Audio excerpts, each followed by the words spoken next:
a cushion going into the regional where you can afford a loss in that regional, or you're pretty much going into that regional where, all right, backs against the wall, now you got to win out. And for Coach Moore, it's a familiar team that she's seen 3 times now. This will make it the 4th appearance they have faced Weatherford, either coming off of a, unfortunately, 22-point loss or 2 20-point losses. Coach Moore has her back up against the wall and still trying to get over that hump tonight. Yeah, and the boys, I mean, quite honestly, even though they haven't seen them as much, Weatherford, the top team in 4A, for a lot of people, the favorites to make the run to the state championship this year. Their only loss came to 5A's Crossings Christian, who was top 5 at the time at 5A. They are a stout squad, as we know, of course, led by C.J. Nixon, and then you got the Sages to factor in, Ethan Tate, and Nate Rearman, the lone senior in that starting lineup. A formidable squad, and one, I think the goal for Woodward tonight on both sides is really, can you come out and compete? I mean, that's what it is. These are 2 very talented squads, have a lot of tradition, and can you not be afraid of the challenge? I think on the road is a big deal tonight for the Boomers. Oh, yeah, you want to come out here and definitely give your best effort. You don't want to play a team sloppy no matter win or loss, because you want to set yourself up for, that confidence and getting things going for that, second round of the playoffs, I think next week. So you just want to have a good showing here and try to improve as much as you can for the next couple of games you're going to have. Definitely. So they overlook these teams on both sides coming into it. Weatherford 16-7 on the girls' side, 17-4A. They did finish the regular season kind of up and down, 4-4 to end the regular season. However, those 4 losses came at the hands of Kingfisher twice, Tuttle and Bethany. Tuttle and Bethany among the tops in 4A. Kingfisher obviously very solid as well, top 10 in 4A. And Dakota, you had mentioned it, 4th meeting of the season against Woodward. Weatherford has won each of those games by at least 20 points, the other 3 so far. On the boys' side for Weatherford, 22-1, the official mark for them coming into this ball game. Mentioned the only loss to Crossings Christians. Woodward on the girls' side, 9-14, trying to get to that double-digit win mark into the regional, maybe this week and a half. Still, as you were mentioning, Dakota, trying to right that ship a little bit. Finished with a really tough stretch to end the regular season in terms of ranked opponents. Kingfisher, Alva, Duncan a couple times springed in there.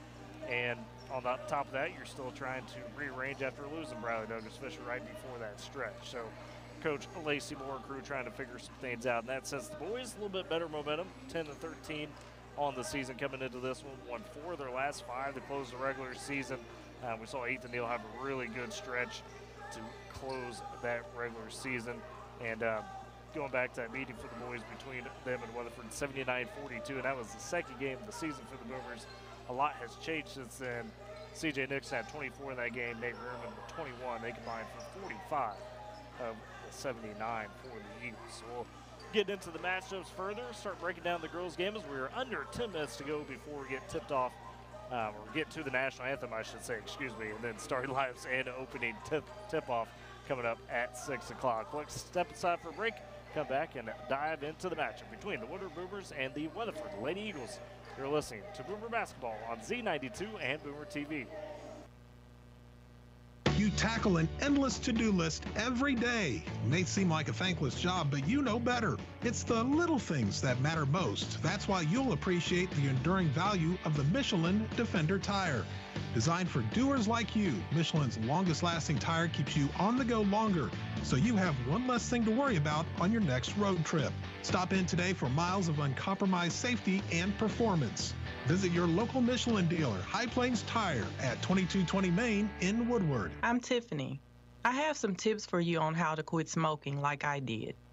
First, I did some reading about it. I found a lot of great advice on how to quit smoking and picked out the ways I thought would work best for me. I started by setting a quit date. Then I threw out my ashtrays, lighters, and matches. I did other things too, like exercising more, and it worked. But I'd still get cravings, especially on long car rides. To help me with that, I put a picture of my mother in my car. She died of lung cancer from smoking cigarettes when I was only 16. Now I have a 16-year-old daughter. That picture of my mother reminds me that I don't want to miss all the things my daughter is going to do in her life.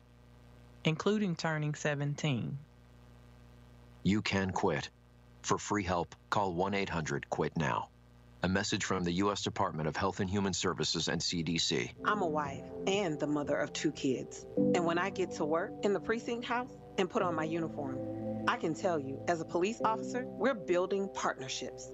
This should be happening everywhere, so the police should be reaching out to this community, and this community should reach out to the police. That's the way to make this a safer place. Start the conversation and help stop crime. To learn the 5 things you can do, go to ncpc.org/prevent violent crime. A message from the National Crime Prevention Council and the Bureau of Justice Assistance. And welcome back to Boomer Basketball, Z92, Boomer TV. Dakota Widener, Tyler Riggs with you as we get prepared for the Weatherford Lady Eagles take on the Woodward Boomers district action tonight. Looking at some of the key players for Weatherford, really the 4 that stand out. First, you got to talk about Braley Epp, the junior. The guard has been fantastic against Woodward this season. Last couple outings, dropped 21 and 19 in those games. Marley Teasley, the junior, a phenomenal athlete, very consistent, usually in that 15-point range throughout most of the season. Brinley Glassy, the forward. The seniors really stepped up big for the Eagles this year, kind of doing all the dirty work at 5'11" down low. And then you look at Talon Payne, another one of the younger players, the sophomore. She plays a nice role in this team, being kind of a good defender, being able to complement players like Teasley and Epp with some of her defense that allows them to turn it into easy offense. And Dakota, I mean, when I think about this Weatherford team, I put it simply as this. Under head coach Craig Pratt, they're a well-oiled machine. They know what they want to do, when they want to do it, and most of the time they execute it very well. I mean, they have size, really athletic. This team is they have a lot of speed as well, and Braley Epp, and a lot of size, and Glassy, who can get underneath the basket or underneath the paint and get a basket quite easily. So kind of curious to see how this team is going to match up against Woodward tonight. It's been a little bit since they played them last, but I don't think nothing has really changed with this Weatherford team as them bringing the fire. Yeah, and even in that, I mentioned before the break, that stretch over the last 8 games where they're kind of more 4-4, a little up and down. It wasn't for lack of competition. They were still producing. It's just sometimes you get against those highly ranked teams, and it comes down to minor possessions, right, in terms of those last couple possessions. So level-wise, this Weatherford team, I think, has continued to perform very well over the course of the season. Dakota, on the Boomer side, of course, we talked with Coach Moore, as well as Lexi Middle, Kayla Mills, coaches show this week. Really, it just seems like this team's one to try to find that consistency again. It's obviously been an adjustment period without Riley Douglas Fisher. We talked about that at length. But tonight, they just want to find some of that footing, that consistency. As Coach Moore put it, they just want to go out there and compete and show that, hey, we still got some fighters. That they do. I know they really want to, get over this hump and try to beat Weatherford for the first time this season, but this postseason, I should say. But earlier, Coach Moore was telling Coach Casey Jones, hey, it's going to be different tonight. It's going to be different tonight, and just, saying those words. So I'm kind of curious to see if, Coach Moore has drawn something up a little bit different, a different game plan that we're maybe see different. I know we're going to see probably the same starters, but maybe has a little something different for us to look at tonight. Well, at the very least, I think the message is, hey, just take it a possession at a time. That's all you can do in a game like this. You got a highly ranked team, right? And with Woodward trying to find that next gear, if you will, that's what you got to do. Take it possession at a time. And we'll see how they handle that. Got about 3 minutes or so before we get to the national anthem starting lineups and opening tip-off. Let's take one final pregame break, and on the other side, we'll get it rolling between Woodward and Weatherford for districts playoffs getting underway on Z92 and Boomer TV. R5 in Woodward offers you the very best in custom embroidery, screen printing, and heat pressing. R5 can personalize anything from hats to hoodies, shirts to jackets, and much more, including all your Boomer gear. Visit the store at 817 Main Street in Woodward or call at 580-256-3579 to place your order today. People investing in people. That's what they're all about at Great Plains Bank, because life isn't a transaction, it's a journey, and on that journey, we're greater together. Great Plains Bank has locations in your local area because they're here to serve you. Great Plains Bank, member FDIC, equal housing lender. My dad, he's a double amputee, and he's one of my favorite people in the world. To me, a hero is someone who fights for our country and freedom. My dad is a hero. Homes for Our Troops built this house, and it's basically made for him. My dad can get through the wide doorways. When he is making our lunch, he can reach anything we need.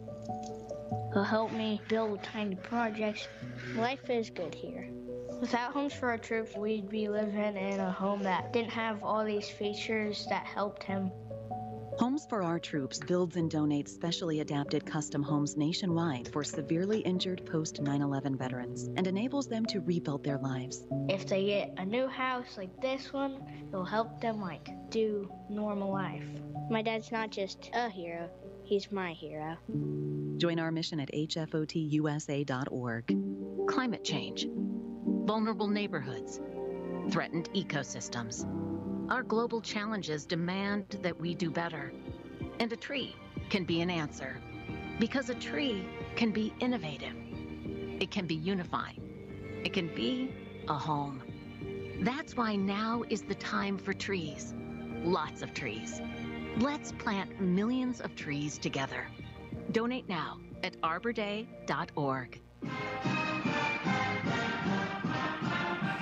At Weatherford, before we get to the start of the girls' game, do want to touch on, of course, that the game we'll be watching away from this one tonight. The potential opponents for Woodward on both sides would be either Manford or Cushing. They are playing in District 6, Boomers District 7 with Weatherford.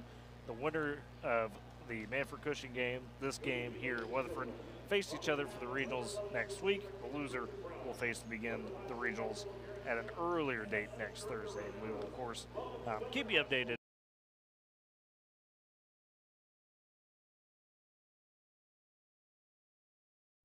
National anthem here tonight from Weatherford.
There was the national anthem sung by one of the Weatherford juniors. The ladies did a fantastic job. So let's look at the starting lines for both squads. Woodward is the away team.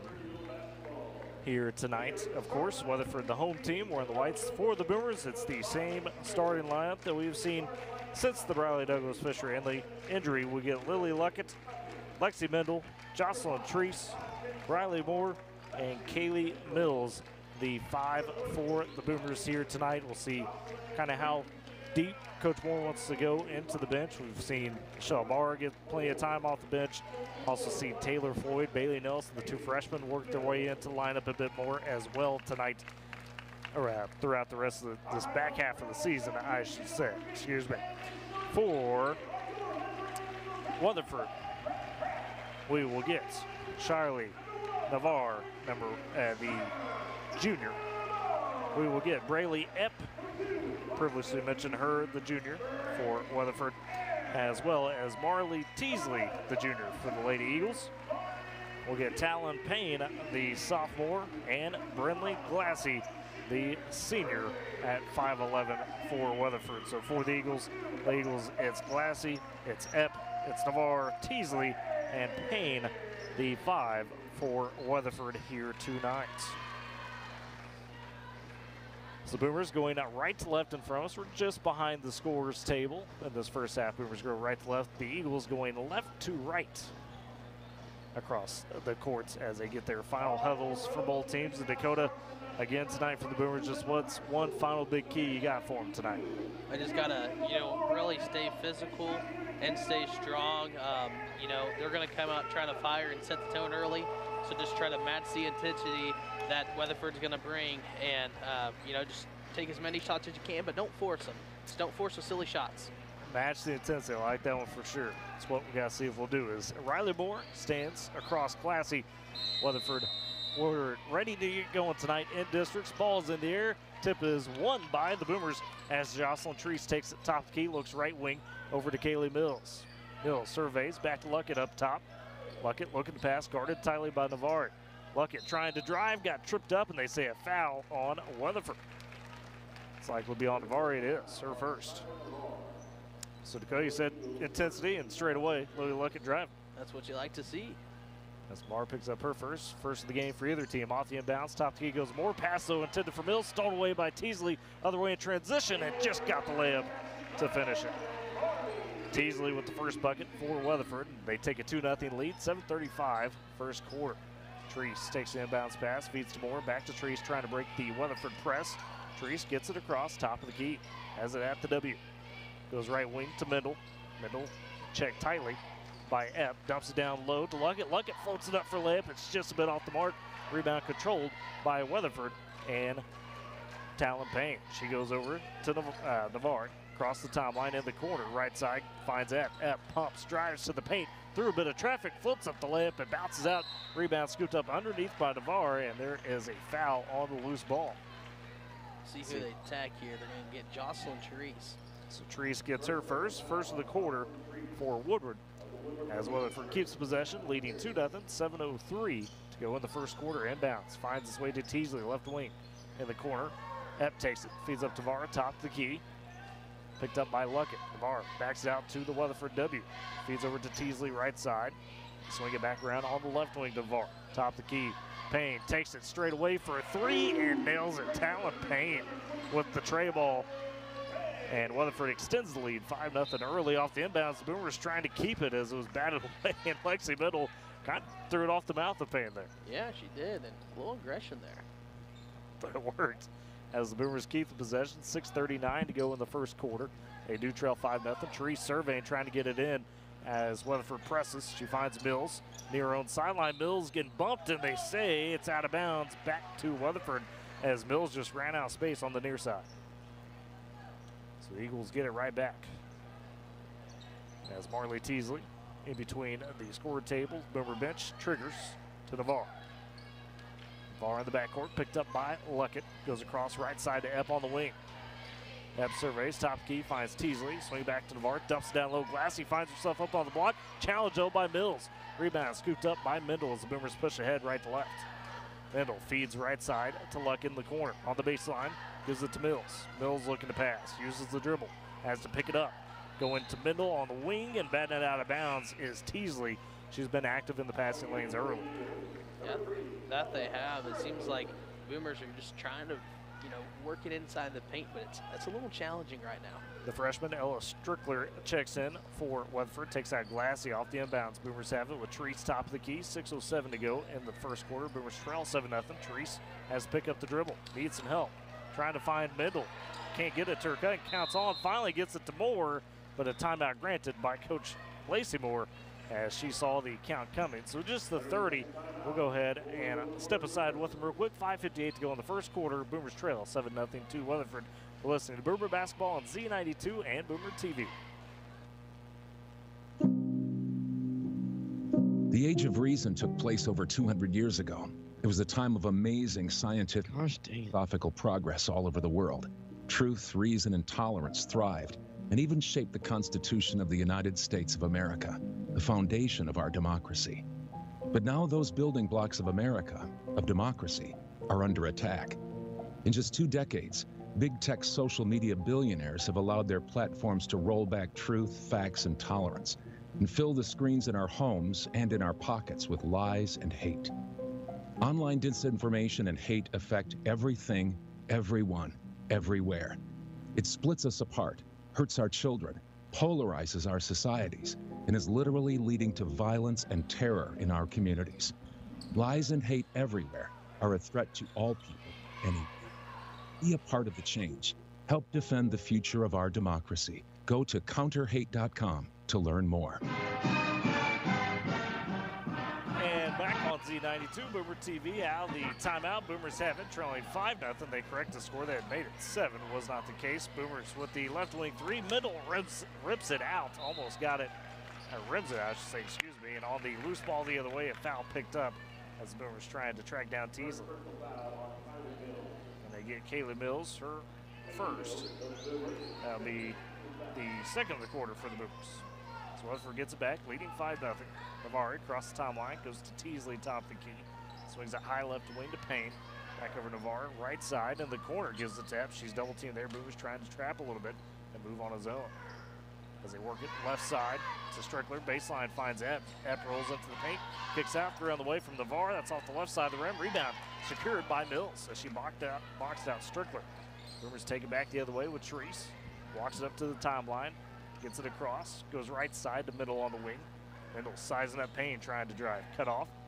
Finds Treese. Treese surveying. Picked up tightly by Strickler. Now Treese angles into the baseline. Hits Mills, who was cutting. Had to get it back out to Middle. Left side. Middle tracks it down. Gets it cut off by Epp. Trying to get into the paint. Now needs a pass out. Looks to Moore. Tight spot there as Moore gets a top key. Treese, that's batted. It goes in the backcourt out of bounds. Stays with. Oh. They're saying Boomer's last touch. Didn't see that. I don't know about that one, boss. I thought that was tipped out by Weatherford, but not the case. They give it back to Weatherford. 4:32 to go in the first quarter. Boomers trail 5-0 as Weatherford takes it far side inbounds, finds its way to Reese Roof. Roof in the ball game left side. Goes to Teasley near the free throw line. Kicks it out to Epp, right wing. Launches the 3, and that splashes in for Braylee Epp. That's just one you can't leave open. She had 21 and 19 against us. Can't leave her open like that. That's her first basket as Weatherford extends the lead 8-0. Boomers the other way. Dilled with the trap as Mills still in the backcourt. Having to find it. Gets the middle. Counts on. It's going up to about 7. Or do they call the 10? Wow, they get to 10 already.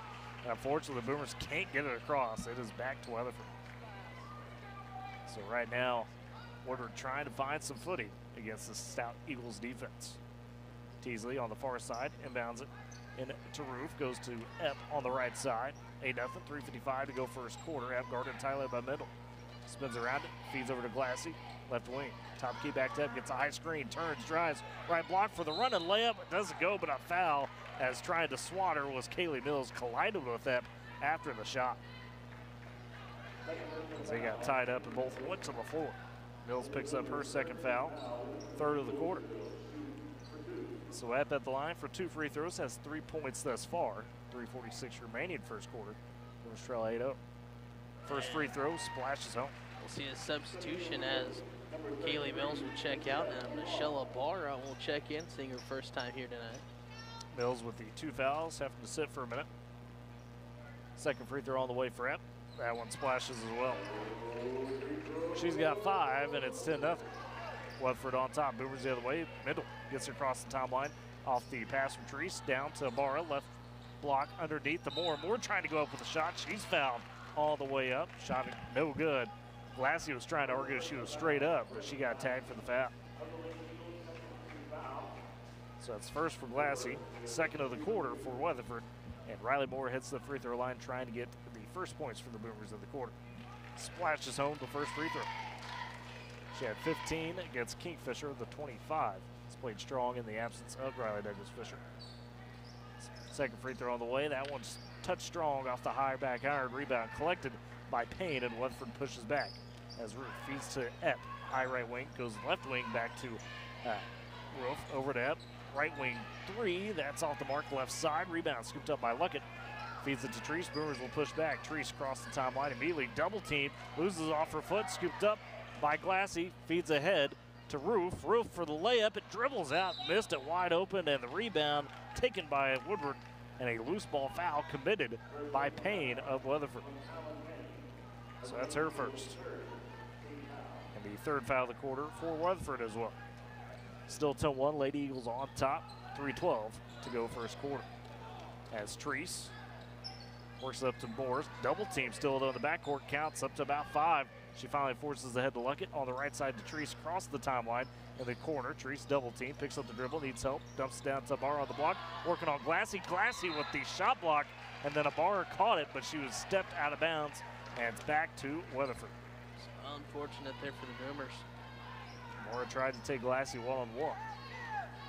As Weatherford gets back, Epp dribbling up across the timeline for the Lady Eagles. Shakes Mendel. Epp kicks out left corner. Payne launches the 3. That's off the mark. Rebound on the backside by Glassy. Buys her way back up and gets the end one. Redley Glassy with her first basket, and it's a chance for an extra one. And they get Michelle Barr for her first, 4th foul of the quarter for the Boomers, as they trail 12-1. And that's just Glassy using her body right there inside the paint. She's the tallest player on the floor at 5'11". Free throw was good, so she's got 3. Weatherford on top, 13-1 to start. As Luck in the backcourt, throws the head to Barr across the timeline. Get a bit bump from Payne. Picks up her dribble, trying to find Luckett backside. Is thrown away, picked off by Glassy. Weatherford back the other way, left side. Glassy looking to attack on middle. Gets the block, cut off her pass. Swat away, stolen by Ibarra. Ibarra looking for somebody leaking out. It's Mendel, 2-on-1 the other way. Third Moore, down to Moore for layup, and she's fouled hard on the way up by Payne. And Riley Moore heads to the free throw line for the Boomers. So both teams fouling it up a bit early here, as they've got 4 apiece with still 2:15 to go in this first quarter. Payne picks up her second. Excuse me, they get Epp for a second. That's a little bit big. Now that, I don't know. First free throw for Moore, falls home. She's got all 2 points for the Boomers this far. Second free throw upcoming. Boomers trail 13-2, trying to make it a 10-point game. As Moore dips, shoots that one off the back iron, too strong. Rebound picked up by Roof, as Weatherford pushes ahead to Navarro on the right side. Cross court left wing to Teasley. Teasley looking, goes on the right side. Back to Payne, top key to Teasley. Driving, hands back off on the left side to Strickland. Working back to Roof, drives at the paint, pass batted, but Teasley able to collect the left side, launches the 3. It's off the side of the iron, rebound scooped up by Treese. The Boomers get it back. Trailing 13-2, minute 45 to go in the first quarter. Treese on the right side to Luckett on the wing. Surveying, looking for a pass, guarded tightly by Roof. Now double team, finds Moore. Moore on the right wing, tees up the 3. That just rims out. Michelle Barr with the second chance, though, high off the glass and in. And so there's the Boomers' first official field goal of the game. They made 2 free throws, and it's 13-4. Weatherford still on top, quickly to Teasley in the left corner, guarded tightly by Moore. Teasley with the dribble, top the key to Strickler. Right side, hands off to Roof as they work it back left side to Navarro. Navarro drives, kicks out. Payne launches the 3 on the right side. That's way off the mark. Long rebound, though, gets right back to Payne as it banked off the glass. Teasley takes the right wing, launches the 3. That's off as well. Rebound taken by Mendel with the minute to go first quarter. Boomers trail 13-4. Mendel double team needs some help. Tried to find Treese, and they got a foul on Weatherford. That's big. That's free throws to Dakota for the Boomers. That's foul number 5 on Weatherford in the court. Just with 57 seconds left, but hey, the Boomers will take it a chance at some free points here. As they get Roof for the foul, her first. So Mendel at the line, looking for an opportunity to put some points on the board. First free throws off the front iron, bit short. So Weatherford flexing their depth a little bit right now. Small and off substitutions. Glassy back in, as well as that after a quick breather for each. Takes out Strickler and Payne. Second free throw on the way for Mendel. That splashes home, so she splits the pair. Boomers trail 13-5. 55 seconds to go in the quarter. Across the timeline goes Navarre for the Lady Eagles. Left side to Roof. Back up top to Navarre, guarded by Luckett. Dribbles over to the right wing. Swings it to top key. Pumps the three. Drives to the paint. Loses the pass, but Teasley able to scoop it up. On the wing, Teasley driving down on the paint to Glassy for the layup. He got it. Glassy with another one. She's got 5 points. 15-5. Boomers trail by 10. 30 seconds to go in the quarter. Working back the other way. Mendel trying to get across timeline. Does. Sees Roof come at her. Tries to dump it on the left block. Luckett wide open for Flynn, but swatted by Glassy, who rotated just in time. Wow. Really got a hand on that one. Yeah, Glassy was all the way over on the other side of the court and recovered from that.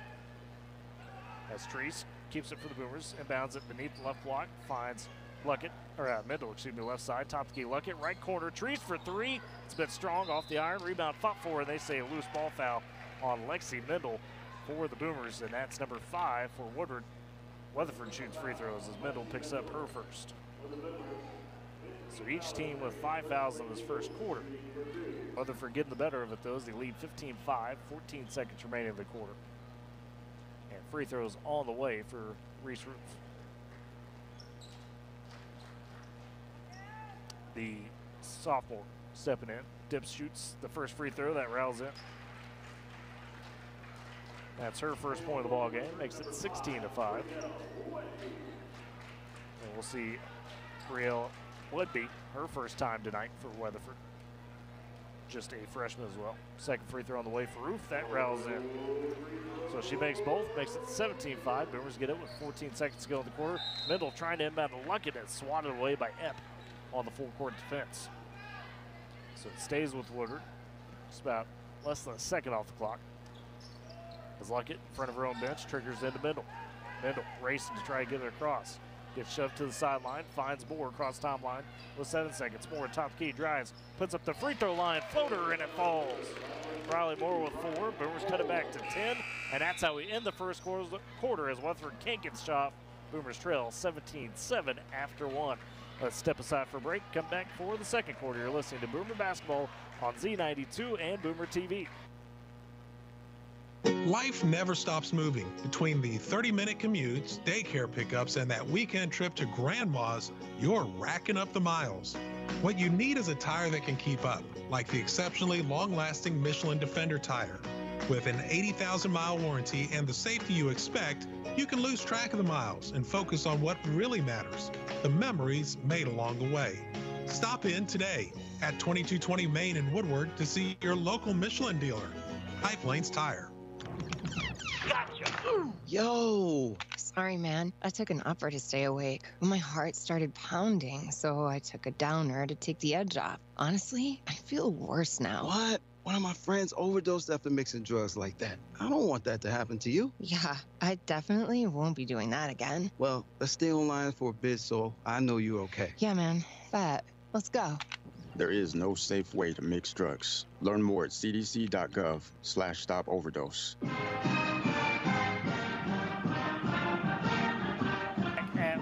Back at Weatherford as Woodward trails Weatherford 17-7 after the first quarter. The Lady Eagles raced out to a 10-0 lead. Woodward able to play it even from that point.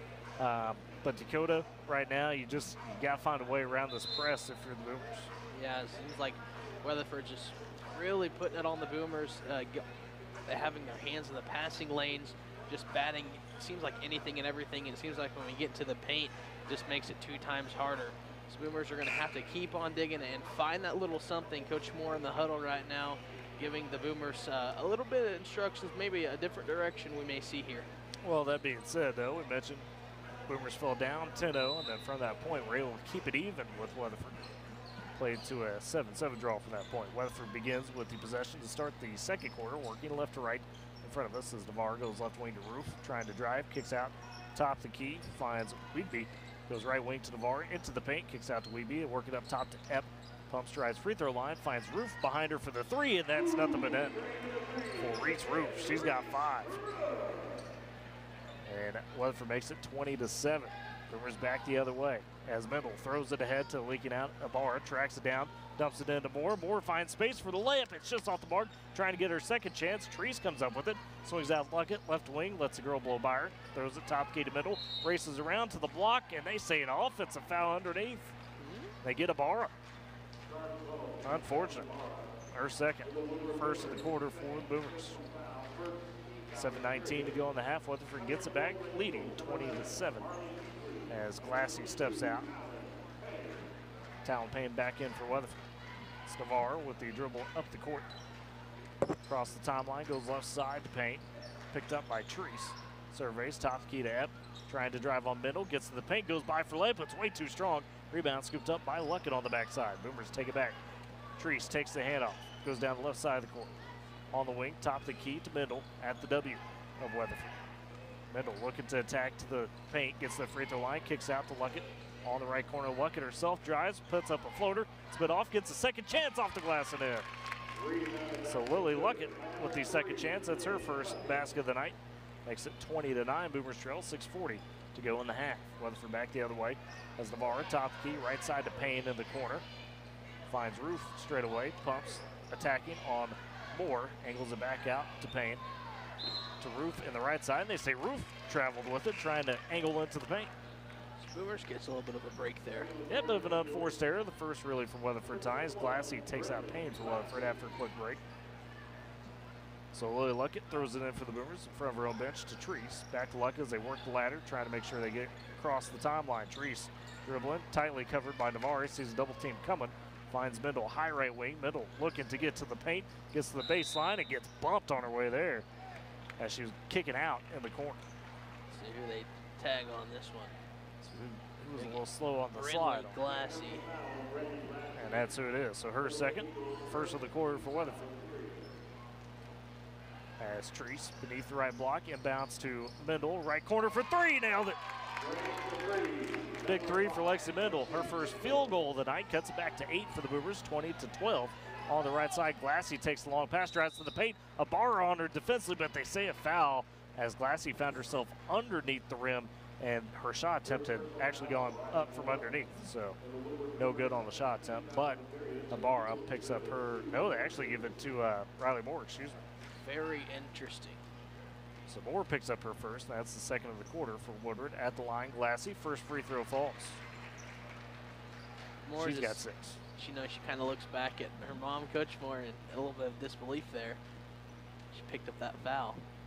Second free throw on the way for Glassy. That one rims out. Rebound taken by Ibarra. So Glassy 1 for 2 from the line. Ibarra, though, trapped up, double teamed, and they say a foul on Weatherford. Nearly full court. Coach Pratt not happy with that one. It's not. He kind of just waves it off, and he's going to take a timeout, discuss it. As Teasley does pick up her first. As you mentioned, timeout for Weatherford. 5:57 to go in the half. We'll step aside with them. Weatherford on top, 21-12 over the Boomers. You're listening to Boomer Basketball on Z92 and Boomer TV. This is the story of a very special woman. Just a few knew about her superpowers. In a matter of seconds, she turned herself into a great mathematician. She masqueraded as a regular person at work, but as a superhero at home. Everyone knows her as Gabriella. I still call her Mom. Your hero needs you now, and AARP is here to help. Find the care guides you need to help, complete with tips and resources at aarp.org/caregiving. Brought to you by AARP and the Ad Council. And back on Boomer TV, Z92. Tyler Ricks, Dakota Widener, 5:57 to go in the half. Woodward trails 21-12 to the late Eagles. Out of the timeout, Boomers with it. Treese trying to break the full court press, set on by Weatherford as they back off of it slightly. Treese across the timeline, double team near the W, swiped that, stolen away. Teasley picks it up. She's going their way for layup, dribbles it off her foot, but scoops it up before it goes out of bounds. Top the key to Roof. Driving left elbow in the corner, Navarre to Epp on the wing. Epp pumps, kicks behind her to Teasley, attacks straight away. Kicks in the corner. Roof launches for the three, left side, and falls. Reese Roof with another one. She's got 8. Makes it 24-12. Weatherford on top. 5:20 to go in the half. Boomers looking to attack as Mendel finds Treese on the right side in the corner. Picks up a dribble, dumps it down low to Moore. Pass bad though by Navarre. It's loose and picked up by Epp for Weatherford as they get the steal. Flips ahead to Navarre, left side in the corner. Teasley launches for 3, nails it. Back-to-back threes for Weatherford out of the timeout. Makes it a 15-point advantage just like that, 27-12. 5 minutes to go in the first half. And now a timeout taken by Coach Lacey Moore. While we got a chance, let's thank our sponsors for Z92. Of course, High Plains Tire, gold sponsor of the Boomer Coaches Show. Top Cat Formal Wear and Accessories. Divine Stationery, Fine Mechanical, Northwest Glass, R5 Custom Embroidery, and Longshots Bar and Grill. Our Coaches Show hosts could not do it without them here tonight. But Dakota, I mean, that's Weatherford. We talk about a well-oiled machine. Coach Pratt thinks, okay, well, we're slacking a little bit now. The timeout, they just come with 2 back-to-back big-time threes. You know, Woodward was keeping it fair, you know, after that first timeout when they started to make things work, you know, had it like 17-7, and since then it seems like Weatherford, as you mentioned, has kind of gone on a little tear of their own, you know, just breaking it down defensively and offensively and bringing it to the Boomers. Got to figure out a way how to break this press. Yeah, for sure. It's you know, it's just one of those deals you learn, you grow. This is a really good press that Weatherford has. There's no question about it.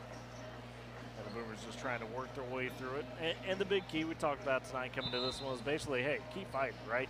Make sure you stay in the fight. So far in the first half, they've done that up at this point. Now, how do you respond out of the timeout as the Boomers have it? As Bailey Nelson, or Luckett inbounds it to Treese. As Treese across the timeline, left side, drives into the paint, dumps down to Luckett on the block. Luckett puts it off the glass and in. The Boomers with a good push out of the timeout. Luckett with 4 points, makes it 27-14. Boomers still trail. Weatherford the other way. Teasley gets it, left corner, drives baseline for the layup. Oh, got the end one, they say.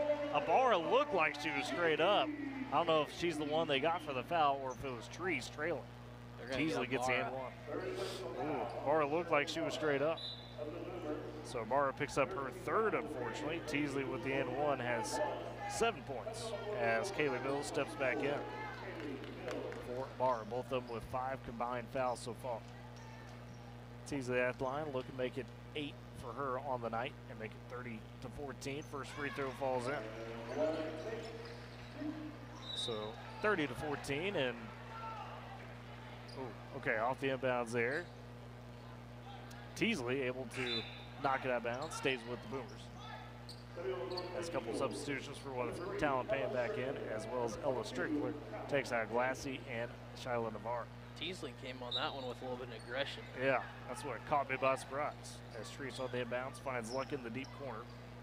Or, excuse me, Mendel tries to throw it to Luckett near the timeline. It's over her head, stolen by Epp.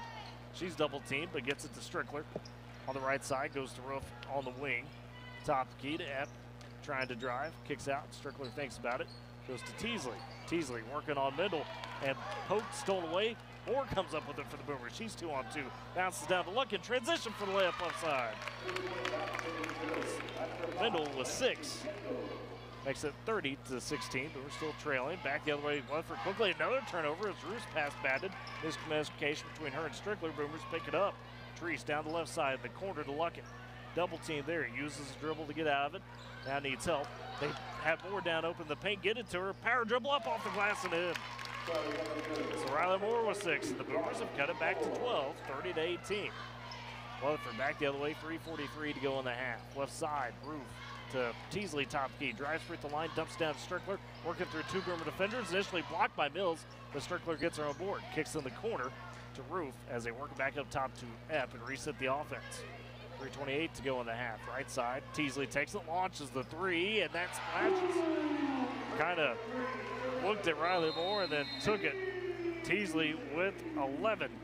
And Weatherford pushes it back to a 15-point advantage, 33-18, 3:19 to go in the half. The timeout this time taken by Weatherford, and we'll keep it here on this timeout. Dakota, Woodward fighting their way back in, trying to get up under 10, but Weatherford keeps finding an answer.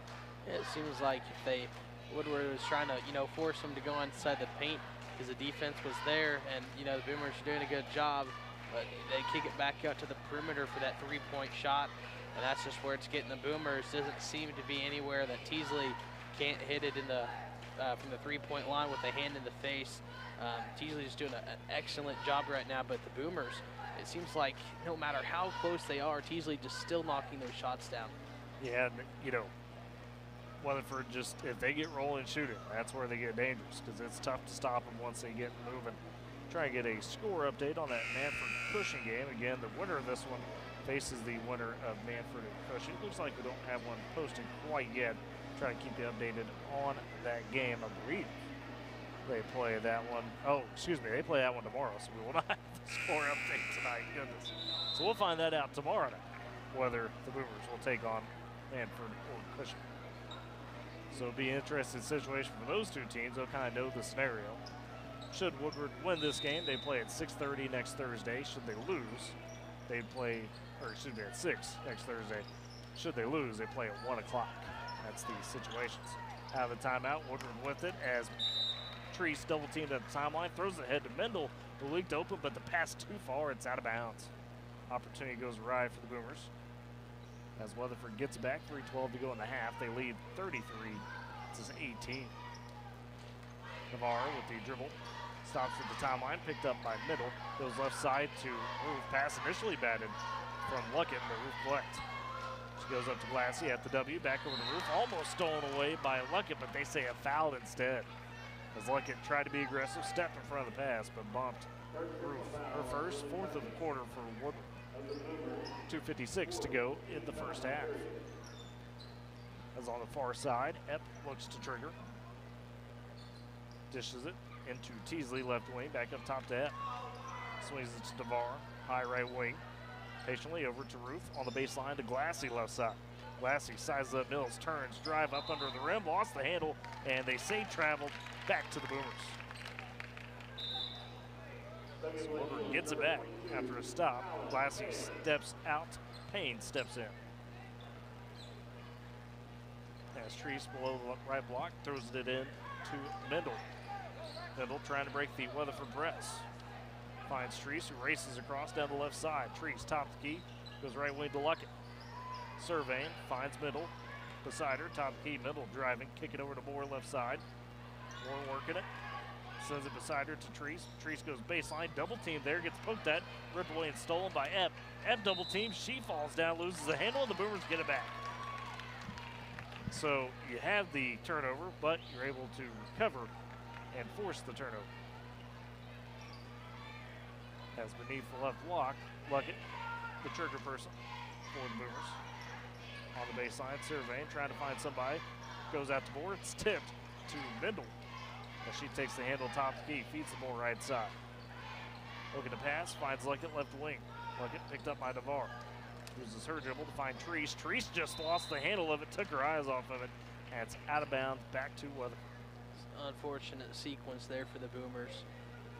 2:05 remaining first half. Weatherford on top, 33-18. As Navarro with the dribble across timeline, left side, goes to Payne, back up to VAR, picked up by Mendel, top key. Teasley launches the three straight away and nailed it, left the hand hanging. Teasley with 14 of the 36 for Weatherford in this first half. They've doubled up the Boomers. 1:45 remaining first half as Moore trying to get across the timeline. Does. Races to the free throw line. Stops. Pops for the jumper. It's off the back iron. Rebound, though, taken by Mills underneath on the block. Second chance block. Third chance block. Fourth chance. She's fouled. Coach Pratt not happy as he was upset at the lack of boxing out by his players as Mills got a second and a third rebound. So Mills to the line. Foul tag to F, her first. Mills trying to earn her first points of the ball game. First free throw goes up, rounds around, hits the glass, and falls in. So she's got a point. Makes it 36-19. Still trailing. Second free throw on the way for Mills. That's a little short, but Treese comes up with the rebound underneath. Extends the possession for the Boomers. Right side to Luckett. Guarded tightly by Navarre. Luckett picks up a dribble, needs some help. Finds Treese beside her. backs it out, top of the key. Treese looking to hand behind her, but can't. Counts on, goes to Luckett on the right side.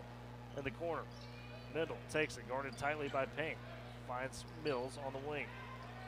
Cross court, left side, Luckett pumps the three, drives into the paint, tries to put the runner, and she's fouled all the way up. And Mills was there to follow had they not called the foul. So after the extended possession, Lily Luckett heads to the free throw line. With a minute 5 left in the half, Reese Roof picks up her second. And it's the fourth of the quarter for Weatherford. Luckett at the free throw line. First one rails around and falls in. She's got 5 in this half for the Boomers as they trail 36-20. Glassy back in. Roof steps out. Luckett setting up for the second free throw. A few dribbles, dips and shoots. That one just rimmed off the front. Rebound fought for, picked up by Weatherford. Payne feeds ahead to Epp across the timeline, right wing. Goes up top to Navarre. Swings it left side to Teasley. Back up top to Navarre. Free throw line. Glassy takes it, sees a double team. They swing around. Epp, right wing for 3, launches, and that's nothing but net. Rayleigh Epp with another one. She's got 8. Makes it 39-20. Boomers trail with 40 seconds to go in the half. Treese in the backcourt, double team. Finds Mendel beside her, throws it ahead to Luckett, but the pass a bit high. Luckett can't corral it. That's a turnover back to Weatherford. So 36.4 exactly left in the half. Weatherford trying to push it to 20. As Teasley in front of the scorer's table, just softly inbounds it to Navarre. Has the dribble, goes left side in the corner. Payne at the free throw line. Teasley's there, kicks it out. Epp, right wing, pumps the 3.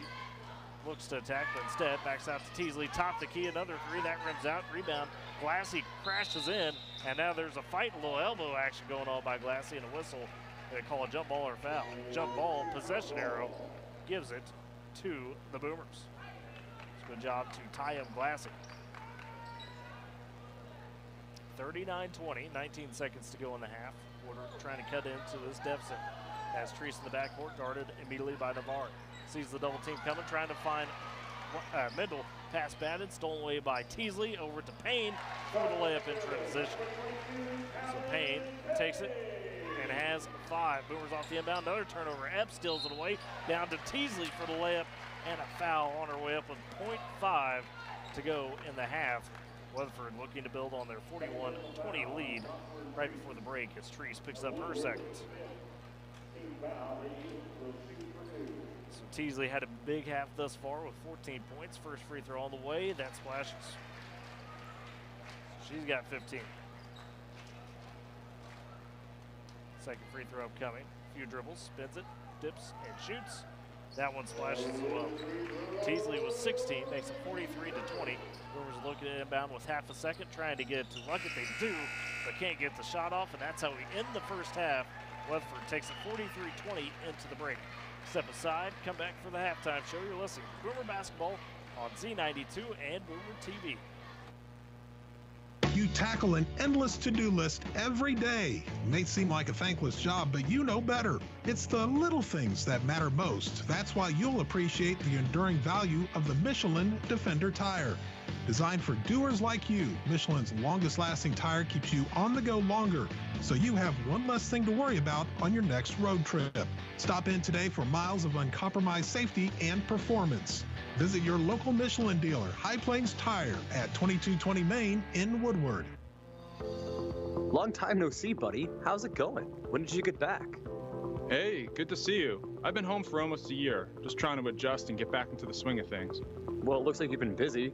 I always see those pics you post of you and your family at all those events. What gives? Oh, yeah, VetTix. VetTix gives. What's VetTix? VetTix is an awesome charity that gives free event tickets, like concerts, sporting events, and shows, to currently serving military and vets, including immediate family of troops killed in action. You wouldn't believe how these events have helped me adjust to being back. It's just like a good time that I could have with my family, and all these new happy memories we're making are priceless. And it's nice to know that people appreciate your service and your sacrifice. Yeah, it is. Listen, I've actually got extra tickets. Can I donate them? Yeah, it's easy. Just go to vettix.org. It's a great site. You could give your extra tickets and other vets like me can sign up to get them. Cool. I'm on it, buddy. Good to know you're back. And hey, thank you for your service. The next disaster is coming. The time to get ready is now. Make a plan. Choose meetup locations and keep a contact list. Build a kit with food and water. Don't forget your pets. Keep extra medicine on hand. Make copies of key documents and keep them somewhere safe.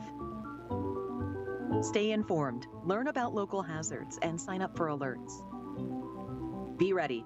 Learn more at americares.org/sendusin.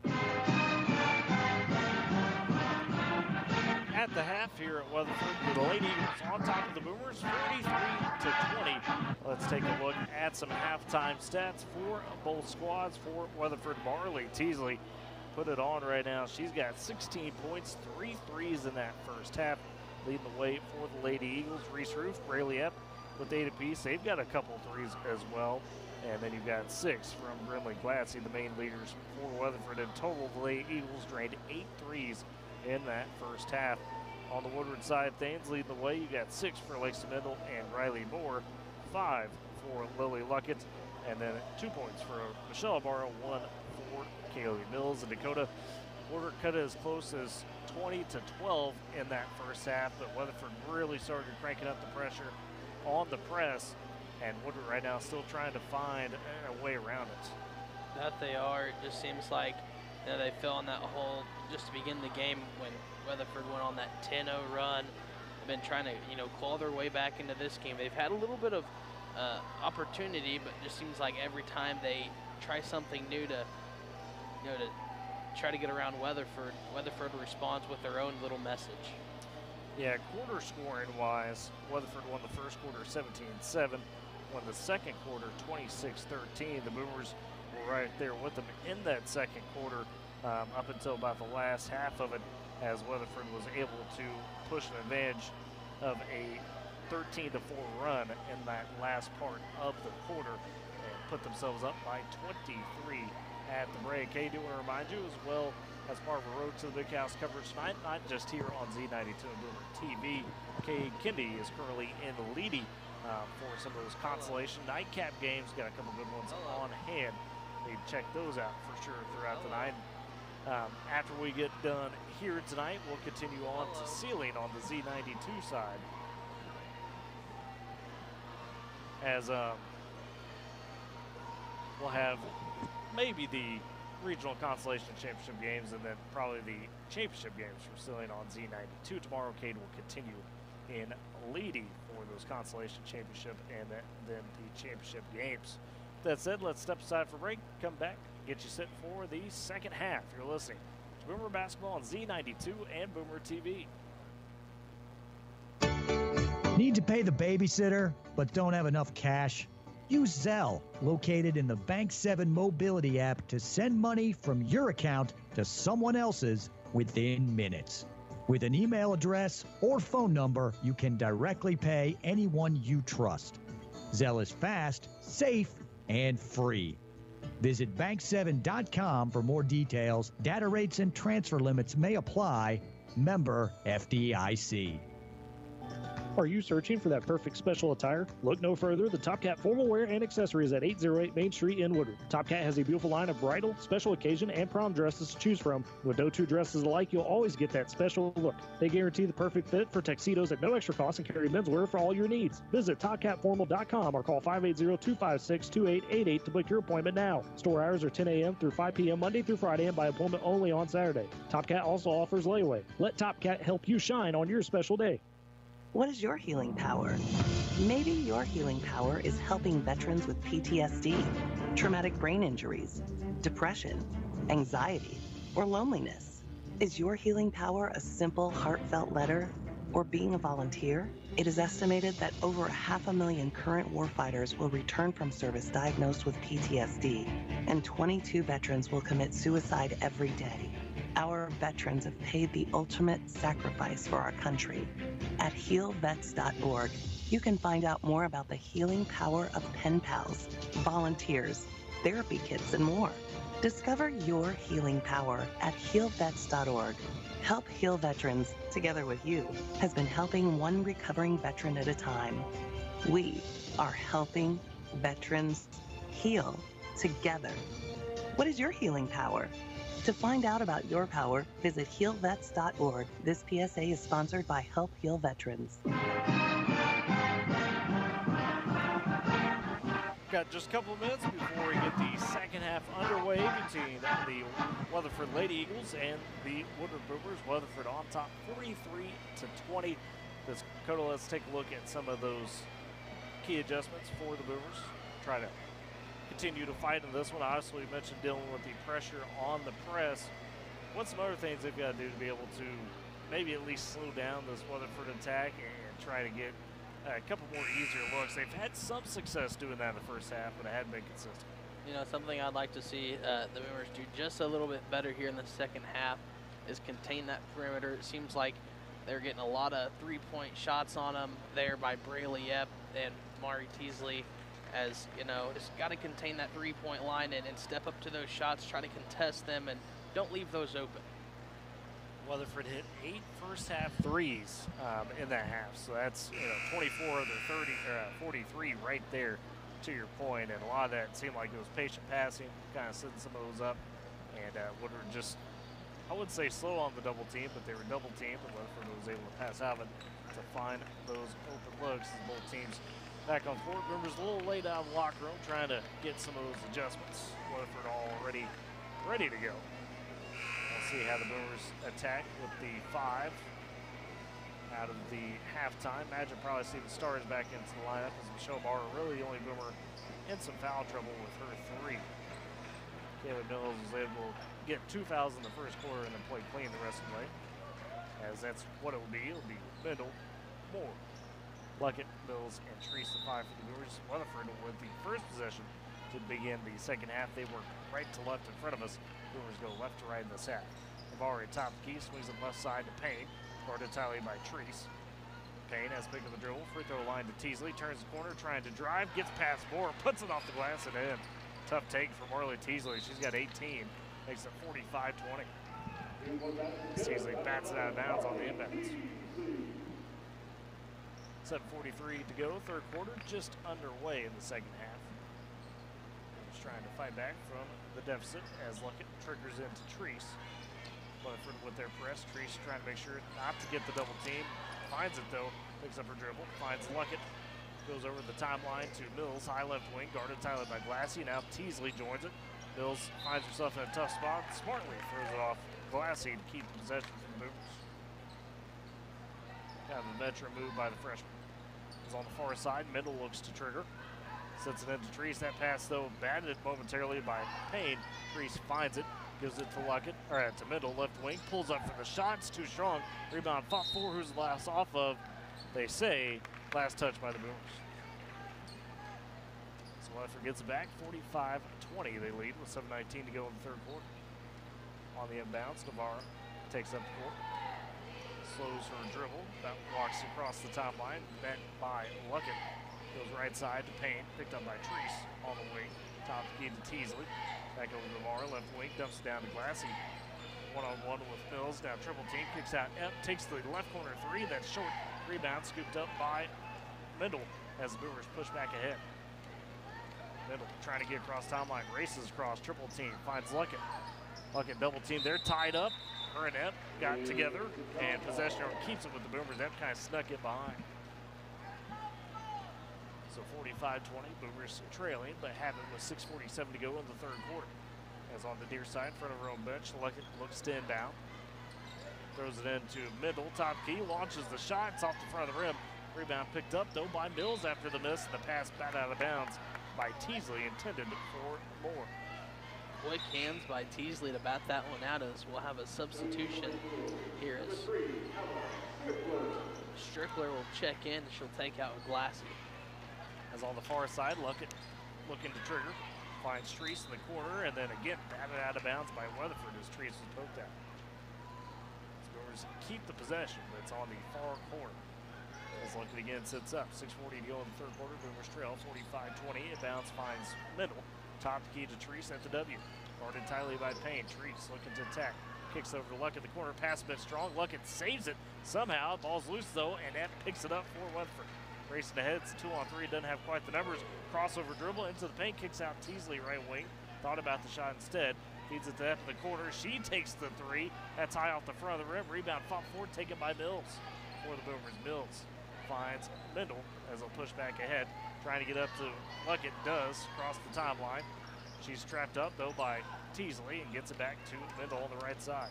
Mendel dribbling over to her own bench and it goes out of bounds back to Weatherford as Boomers a little rushed on that possession.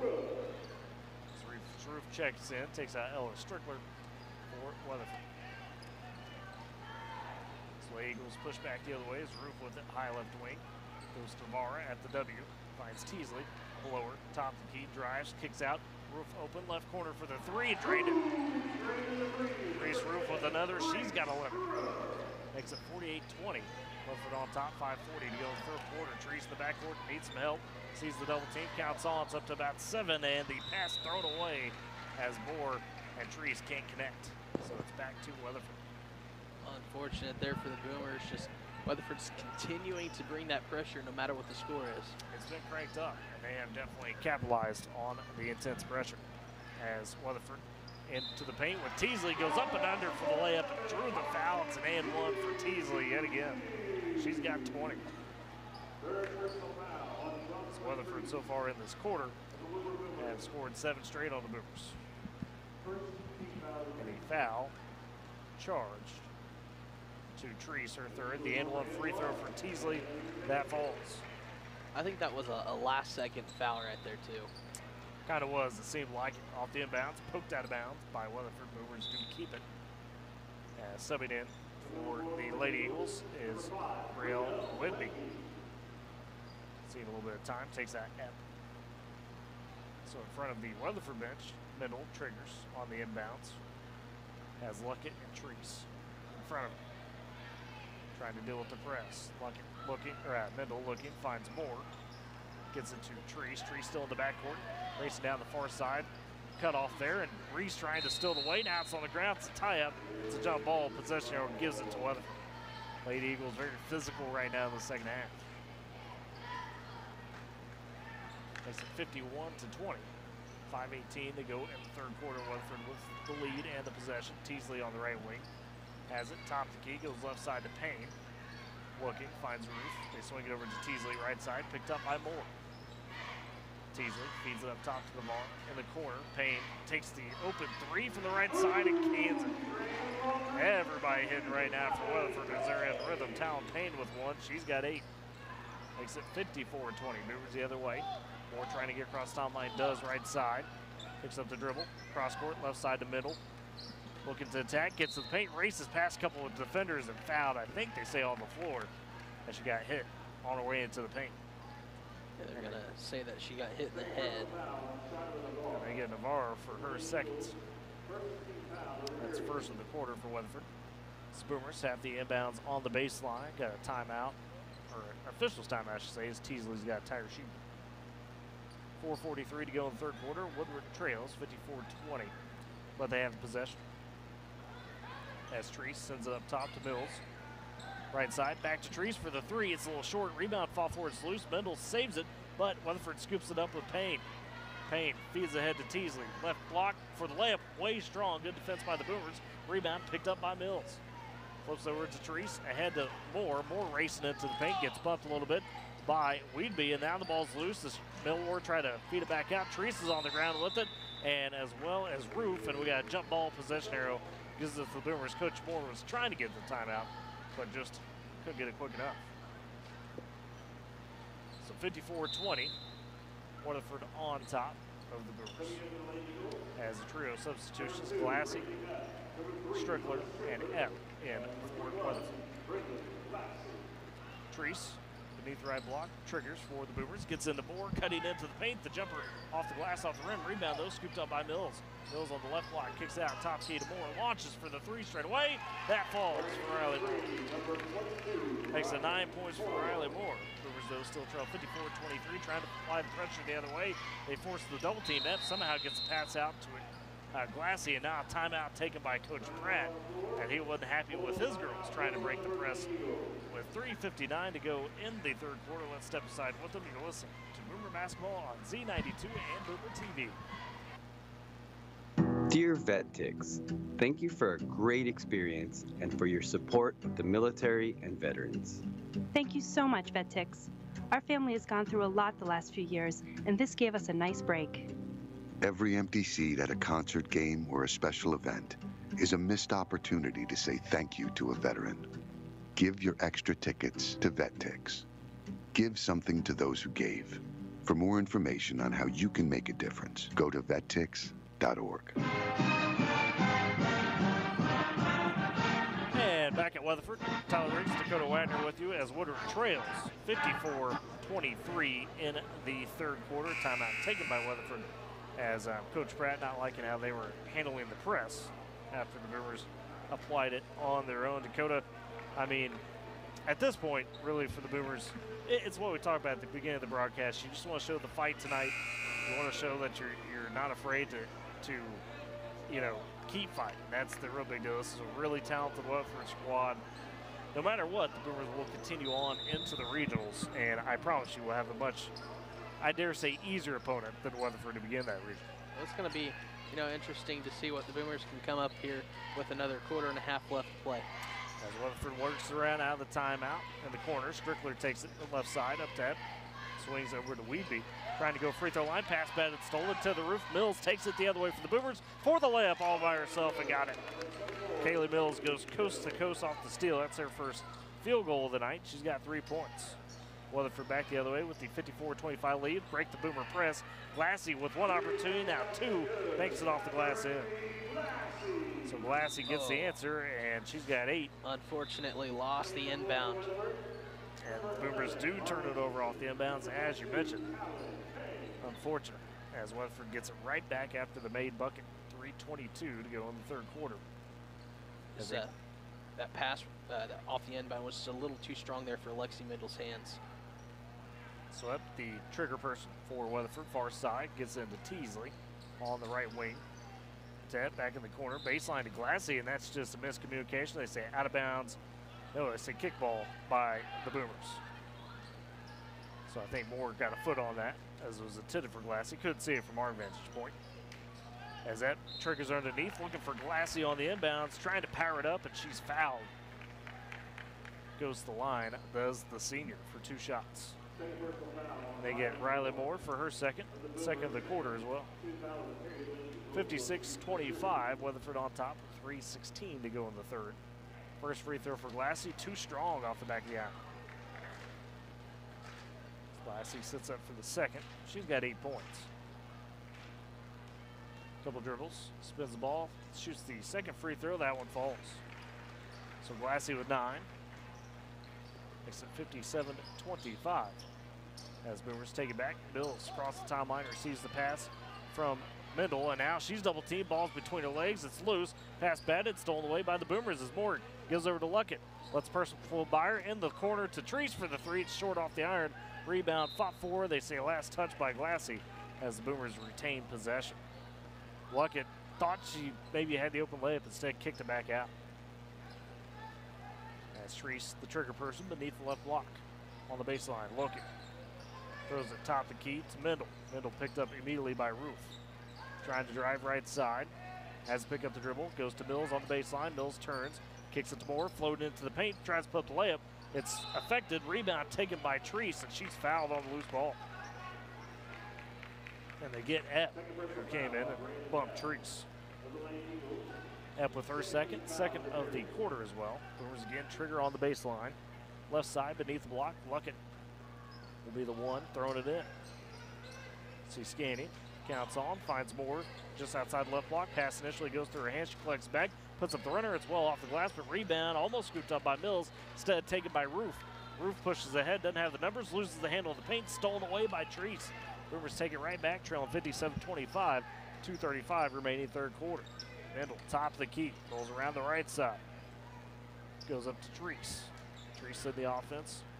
Guarded by Epp. Treese down to the left block, driving and ripped away as she was looking to either pass it to Mills or go for the shot. Last touch by Epp. Boomers keep it. And despite the size of Epp, she sure does bring a lot to the table. She does. Plays bigger than her size, no question. As Treese triggers beneath the left block for the Boomers. Goes out to Moore, but climbing on her is Teasley, and she rips it away for the steal. Teasley the other way, 2-on-2 into the paint, shot blocked by Mills, but picked up by Glassy. Draws the foul on the second chance. initial good recovery defense for the Boomers with Glassy with the follow and gets to the free throw line. You get Mills for her third of the quarter as well for Woodward. So Glassy at the line, 2 shots. She's got 9 points on the night. First free throw falls. So she's with 10, makes it 58-25. Weatherford on top. As Talon Payne checks out, Shiloh Navarre back in. Dip shoots the second free throw to Glassy. That rims out, rebound scooped up by Mills. So Glassy splits a pair. Mills pushes ahead, gets around the pressure, dumps it down to Luckett on the block. Luckett trying to track it down in the corner. She's double teamed, trying to throw it off, and Lady Eagle it does, as Glassy caught up with it. 2:04 to go third quarter. Boomers have possession, trailing 58-25. As Luckett on the near side will trigger. Finds Treese on the wing, right side, dumping it at the Moore, but it was deflected by Teasley as Weatherford gets it back up. Swings it up to Navarre in the corner.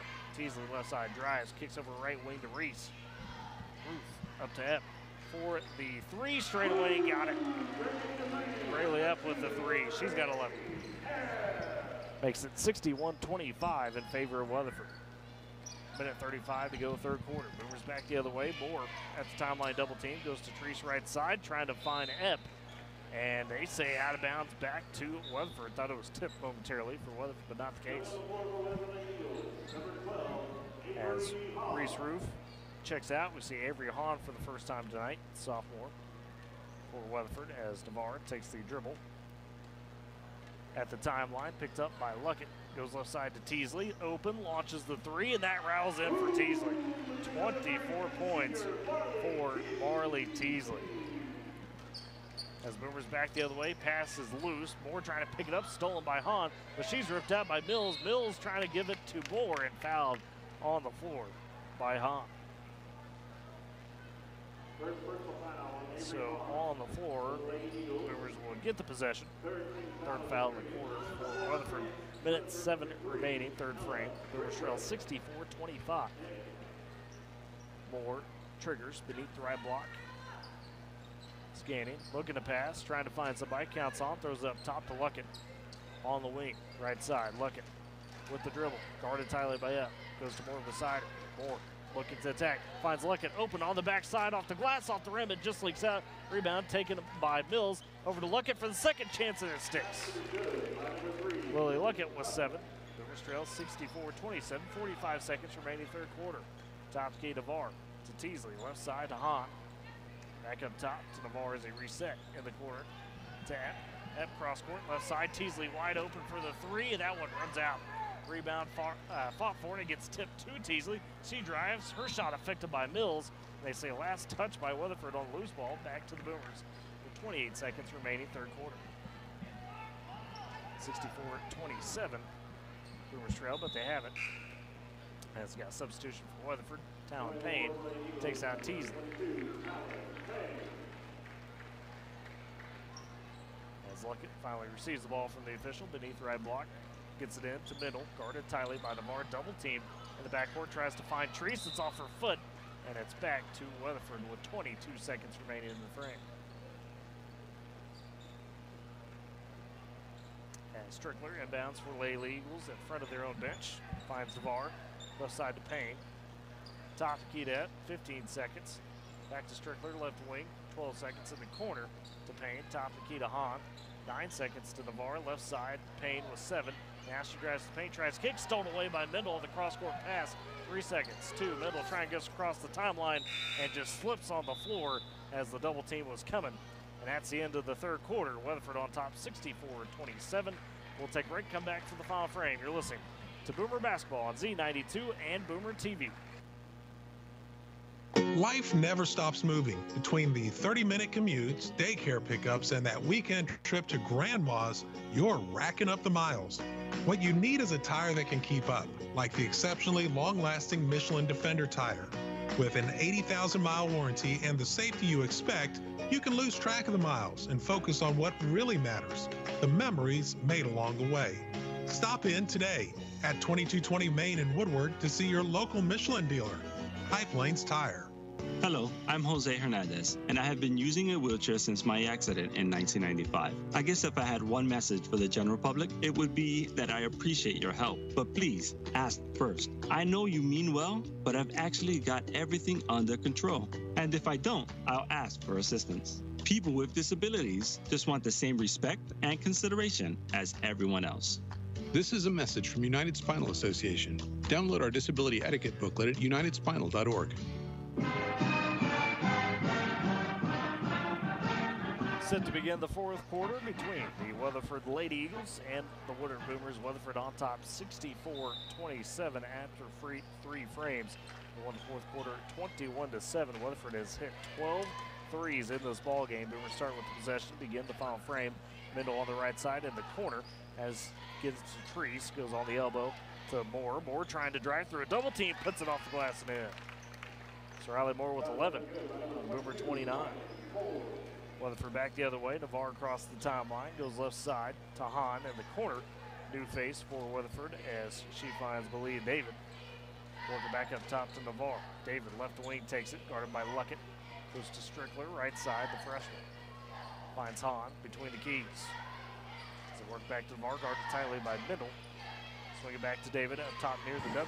Weatherford scanning patiently and tripping up as Hahn trying to dump it down over to, that was Peyton Mills, and it's a turnover for Weatherford.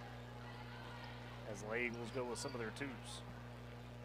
Off the inbounds, Treese takes it for the Boomers. They trail 64-29, 7-10 remain in the ball game. Treese across the timeline, scanning, guarded tightly by Hahn, finds Mendel at the W. Mendel trying to dump it to Luckett on the right block. She's poked at, stolen away by Mills. Weatherford takes it as Mills pushes ahead, flips it out to Strickler, who's leaking out one-on-one with Treese. Treese swats it as Strickler tried to put it up. Rebound scooped up by Mendel. Goes ahead to Moore for the layup, and it falls in. So the Boomers string back-to-back buckets together, 64-31. Weatherford still on top, 6:35 to go in the ballgame. As on the right side, Hahn with it, top of the key, gets it to Navarre, puts up the floater in the paint. That's off the back iron, rebound fought for, and it's on the floor. Mendel picks it up for the Boomers.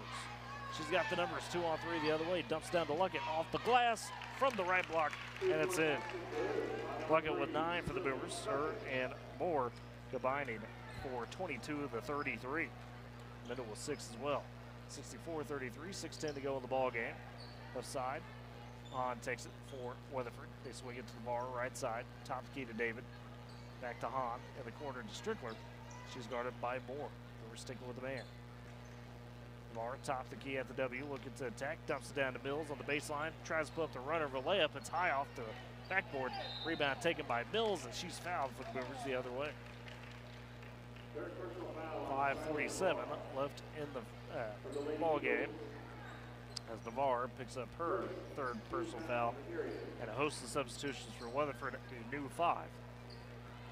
A mix of starters and depth. As you get Payne back in, Glassy as well. Still have, they've got Ep back out there. Roof, Boomers take it off the inbounds. Treese all the way down the left side, gets the baseline and then poked away as Roof catches up with her, knocks it out of bounds as she looked to attack the baseline. 5:40 remain in the ball game. Boomers trail at 64-33. Treese beneath the left block, triggers, searching, scanning, goes out to Moore, top of the key. Moore trying to drive, goes on the block to Luckett. Luckett drives and shot swatted by Glassy. Rebound scooped up by Roof for Weatherford. She crosses the timeline left side. Roof has to pick up the dribble. Swings over to Weedby. Top of the key, finds Ep. Thought about it. Instead, goes to Roof left wing. She gets in the paint, driving for the layup. And the Boomers guard her tightly as Moore comes up with the swat. It's out of bounds. Stays with Weatherford. 5:18 to go fourth quarter. Boomers have won the fourth quarter thus far, 6-0, but they do trail 64-33. As off the inbounds, Payne takes it, top of the key, picked up by Moore. Right side to Ep. Tree steps out to guard her. Ep swings it left side, Payne tees up the 3, and that's off the rim. Rebound fought for, poked out. Taylor Floyd takes it for the Boomers. Freshly checked into the ball game. Goes to Luckett. Still in the backcourt. Luckett trying to work around Weeby. Runs into a double team, gets it to Treese, high right wing. Ep on her, goes left side to Floyd. Swinging it to Mills, left side, drives baseline, Dumps it to Moore in the paint, trying to body up a couple defenders, puts it up off the glass, but she's fouled. Shot too strong. Riley Moore to the free throw line for 2 opportunities. And they get Glassy for her third. Second of the quarter. As Moore at the line with 13 points. Following up her 15-point performance against Kingfisher. Has 14 with the made free throws. We see Bailey Nelson step into the ball game. Takes out Lily Luckett. So the 5 for the Boomers: Moore, Mills, Treese, Nelson, and Floyd. Second free throw on the way for Moore. She drains that one as well. 15 points for her, makes it 64-35. Woodward still trailing. Weatherford takes it back the other way. 4:40 remaining in the ball game. Payne gets it left corner. Top key. Feeds to Epp. Epp drives from there. Puts it off the glass. There are 3 defenders. Epp, not the tallest one, but still able to find the space. She's got 13. Boomers back the other way. Moore takes it across the timeline. 66-35. Boomers trail. 4:20 remaining in the ball game. Moore top the key. Hands off to Nelson. Left wing. Looking to pass. Finds Floyd. Beside her up top. Floyd turns. Drives. Gets poked away. Stolen by Weedby. Weatherford back the other way. Feeds ahead to Payne. Pass a little strong. Payne tracks it down. Kicks out to Weeby. Steps back for the right wing 3 and drained it. And that's her first of the ball game. She's got 3 points. 69-35. 3:55 remaining. Boomers trails. Treese works it the other way. Left to right. On the right side on the wing. Picked up by Roof. Trying to dump it down to Mills. And that's a pass. A little miscommunication. It's out of bounds. Back to Weatherford. As they go with another group of substitutions. David Mills. Let's see here. Hahn steps back in as well as Strickler. So nearly the full 5. As Weeby the only one that stays out. And Michelle Barra checks in for Riley Moore on the Woodward side. 3:45 remaining in the ball game. Weatherford on top 69-35. Let's go to the top side of the regionals where they await the winner of the Manfred-Cushing game, which takes place tomorrow. On the right side, Weeby with it. Flips top the key to David. Drives. Left elbow. Pulls up for the jumper. That's off the front of the rim. Rebound scooped up by the Boomers. As Mills takes the head across the timeline. Drives to the paint. Dumps down to Barra off the block, and she's fouled all the way up. Shot off, but Michelle Barra to the free throw line. That's a good find there to Michelle Barra as well. And unfortunately, she couldn't finish at the rim, but you're double teamed like that, at least you're going to line for 2. Yeah, great vision from Kaylee Mills, 2 point. The foul picked up by Weeby. First free throw for Barra falls. She's got 3 points. Makes it 69-36. Second free throw on the way, and she made both. So 4 points for Barra, and we'll see Belinda Romero step in, take out Jocelyn Treese. So Romero, the junior. As Weatherford takes it back, going right to left. Weeby playing point guard across the timeline. Left side to Strickler on the wing. Feeds up to David on the right side. Kicks back out to Weeby in the corner. Has to feed to Hahn. Top key picked up by Floyd. Sends it left corner.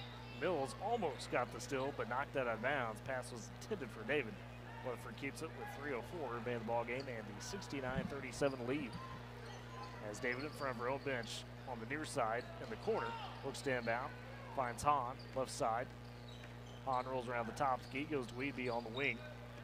Finds David, attacks from the top. Back out to Weeby in the corner, right side. Flips to the Hahn, left wing. Drives, kicks out David for 3 in the corner, and that splashes. Weatherford has been raining them in tonight, and that's David with her first 3. Makes it 72-37. Boomers the other way. Nelson left side. Goes on the elbow to Mills, trying to drive on David. Cut off. Finds Floyd top of the key. Picked up by Weeby in the corner to Romero right side. Gives it to Nelson. Nelson with the dribble. Goes to where Romero was. Now she's picked up, needs some help. Trying to get past Hahn. Hahn pokes it, steals it. The other way. Boomers trying to track her down. Hahn for the layup. It's a little short. Good recovery from Romero, but the rebound comes to her, and she was standing on the baseline. It goes to Weatherford. 72-37, 2:17 remaining in the ballgame. This Lady Eagles on top will advance and improve their record. As the drive for Weeby top the key. It's a little strong on the floater. Rebound scooped up by Mills. She's poked out the other way by David. Now checked up from behind by Strickler. And it's out of bounds as Strickler couldn't keep it. Boomers retain possession. On the near side, Floyd triggers. Feeds it in to Nelson in the backcourt. 2 minutes even remaining. Boomers trail 72-37. Floyd on the right side takes the handoff. Dribbles, top of the key, attacks, back down to the right block, trying for the shot. It's affected by Mills. Rebound scooped up by Strickler for Weatherford. She races ahead, doesn't have the numbers, throw in one, runs right into Romero, and they call the foul on Romero. Tough break for the Boomers, as Strickler just kind of threw herself in there. So that's foul number 1 for Romero. First of the quarter for the Boomers. Have played a clean quarter up until now. At the line for 2 free throws. Strickler, high off the back iron, touches the glass and falls in. So Strickler makes the first. She's got her first point of the ball game. Second free throw on the way. That one rims out. Rebound scooped up by Mills for the Boomers. Mills poked that, stole it. Strickler came up with the poke. Mills with the steal. Down into the right block. Double team. Boomers get the swat on her. Rebound fought for her. Gets tipped up Aura. 35 to go in the ball game. 73-37. Bar in the backcourt.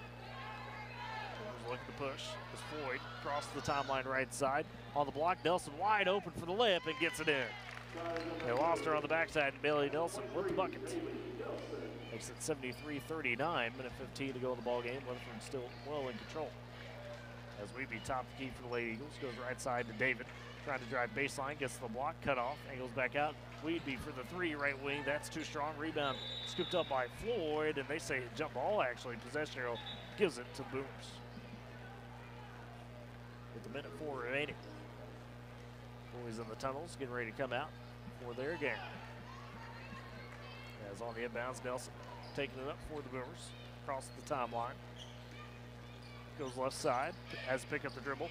Finds Mills top of the key, stolen away by Peyton Mills of Weatherford. She gets ripped away by Floyd, and then Mills tries to rip it back, but she's out of bounds. Stays with Woodward. 46 seconds to go in the ballgame. Woodward trails 73-39. It's on the far side. Floyd triggers to Nelson. Across the timeline, picks up the dribble, goes to Floyd left wing. She's guarded tightly by Weedby. Floyd on the dribble, nice crossover left side, trying to shake Weedby, but staying with her. She still has it, counts on a little bit, has picked up the dribble at the W, needs some help trying to find somebody, bounces to Kayla Mills at the free throw line, turns, drives to the paint for the runner off the glass, it's too strong. Rebound scooped up by David for Weatherford with 21 seconds remaining in the ball game. Weatherford slowing the pace as Weedy walks across the timeline, 15 seconds. They lead 73-39, 10 seconds to Strickler, just kind of patiently dribbling it. Right side, Weeby launches the 3 with 6. That's an air ball, scooped up by Mills for the Boomers with 3. Ahead to Floyd with 2. 1 can't get the shot at the buzzer. It does, but I don't think they count it. They do count it, so it's a buzzer beater for Taylor Floyd, but the Boomers fall tonight 73-41 in districts. They are the District 7 runner-up officially. Let's step aside for break, come back with the post-game stats and get you set for the boys. You'll listen to Boomer Basketball on Z92 and Boomer TV. Attention Expo Farm Expo exhibitors. Booth space is now available. It's the K101 Z92 Home and Agribusiness Trade Show, and it's coming to the Woodward County Event Center and Fairgrounds April 5th, 6th, and 7th. Now in our 40th year, this show features 2 exhibitor buildings, plus outdoor exhibitor space, and will host an extensive variety of agriculture and farm equipment. Also, home improvement ideas, clothing, communication, and entertainment products, ATVs, lawn and garden, new and used automobiles, plus arts and crafts, and great food vendors. Thousands annually rely on Expo Farm Expo to see a wide variety and selection of products and services that only a show of this size can offer. Booth space is now available by calling 580-256-4101. That's 580-256-4101. Don't miss out. Reserve your space today for the Tri-State's largest spring home and farm show and be part of Expo Farm Expo 2024. Coming to the Woodward County Fairgrounds Friday, Saturday, and Sunday, April 5th, 6th, and 7th. It's food, folks, and fun with K101. Providing healthcare to people who need it most. That's the simple but powerful purpose behind Doctors Without Borders. We treat wounded people in war zones, care for malnourished children, and provide safe reproductive healthcare. We're on the ground in emergencies, from Ukraine to Afghanistan. We put patients first, and we go where we're needed most. Because at Doctors Without Borders, we believe people deserve to be treated with compassion and dignity. We treat our patients completely free of charge and without regard to race, religion, or politics. Doctors Without Borders has provided free, life-saving medical care for over 50 years. And thanks to the 6 million people around the world who support our work, Doctors Without Borders will continue to put our patients first.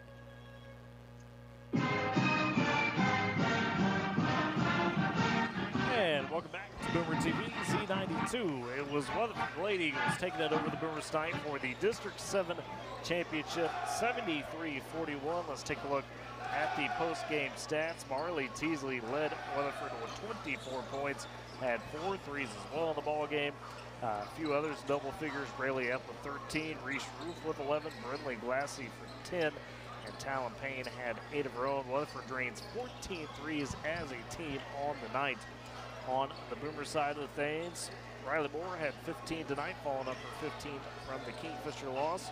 And then 9 for Lily Luckett, 6 for Lexi Mendel, 4 for Michelle Barra, 3 for Kaylee Mills, 2 apiece for Bailey Nelson and Taylor Floyd for the Boomers. Dakota just, Weatherford, man, too strong right now. That press was on it, and the Boomers unfortunately just couldn't fight over. That they were. It seems like Weatherford really just, brought the heat, trying to, get that district championship, and that they did. Man, just, kudos to them. Seems like they were hitting all their shots from the floor. Not only to mention that, their defense was just outstanding throughout the night, getting those hands in the passing lanes and, batting those passes away from the Boomers. They did an excellent job tonight, and I think they're going to have a good run in the future. But, for the Boomers, you played, a hard game despite, missing a little bit from your roster and Briley Douglas Fisher, which is a key player. So, you hate to see those things happen towards the end of the season, but hopefully for the Boomers, they go strong into next week. Well, that is good news. Obviously, the playoff run not over.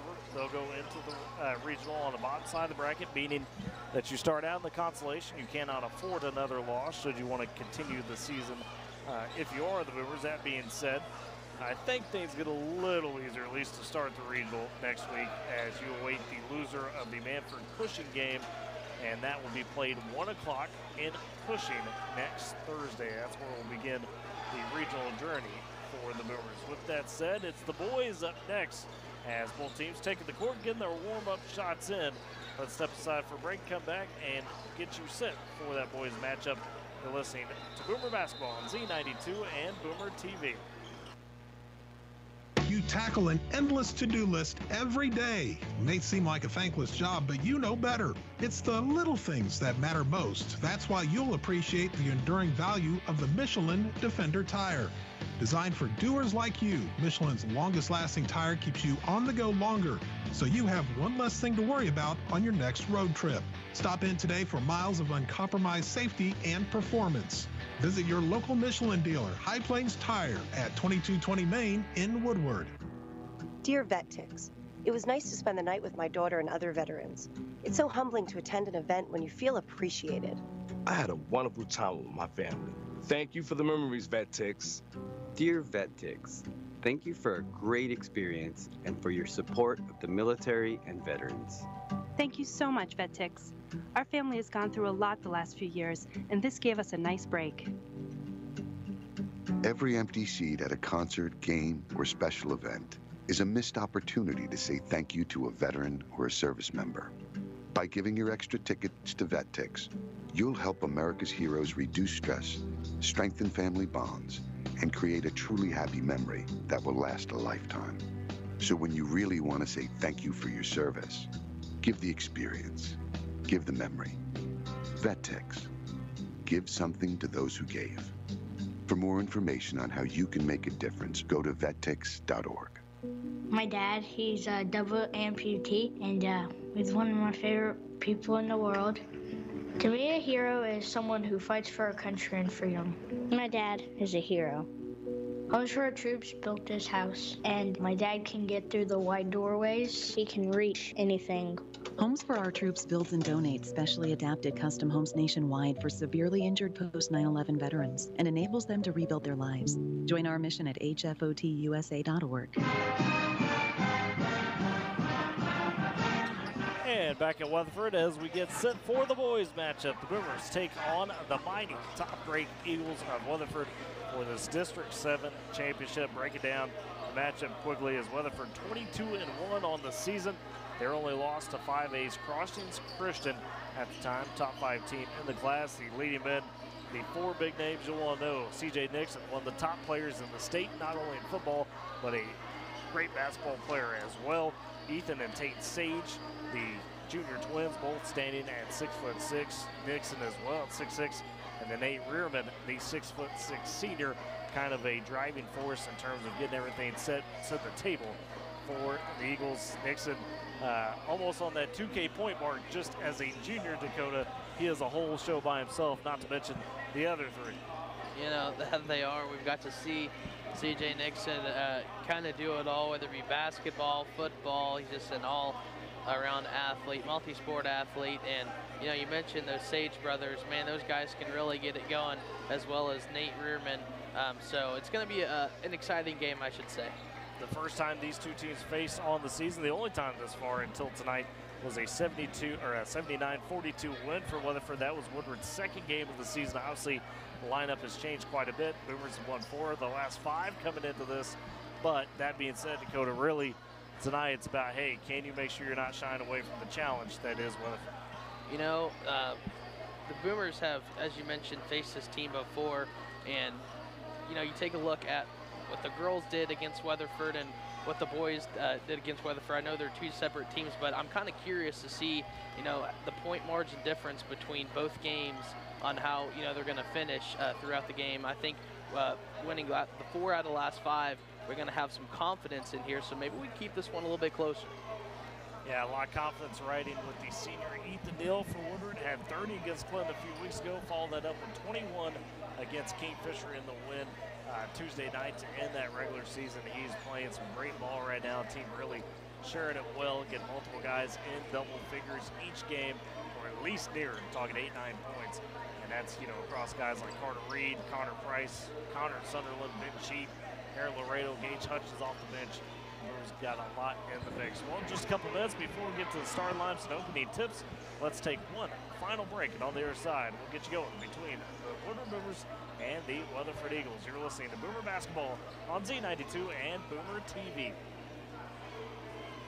For more than 20 years, Northwest Glass has served Northwest Oklahoma with all their glass and door needs, including vehicle and equipment, windshield replacements and chip repairs, rekeying locks, and window and door repairs and installations. Call 256-4324 or stop by 611 Texas Avenue for all your glass and door needs. Good luck, Boomers. When you want the best pricing and no gimmicks on office supplies, furniture, electronics, and gifts, do yourself a favor. Stop by Divine Stationery and Radio Shack in Woodward at 2121 Oklahoma Avenue or call 580-256-7040. Serving Northwest Oklahoma since 1939.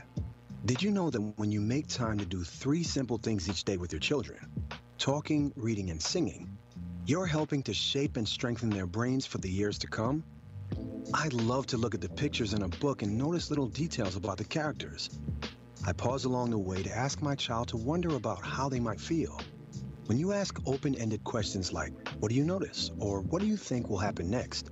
You're inviting them to be curious.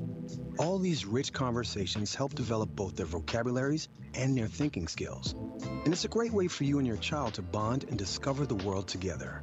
As a father, helping my child is the most important thing to me.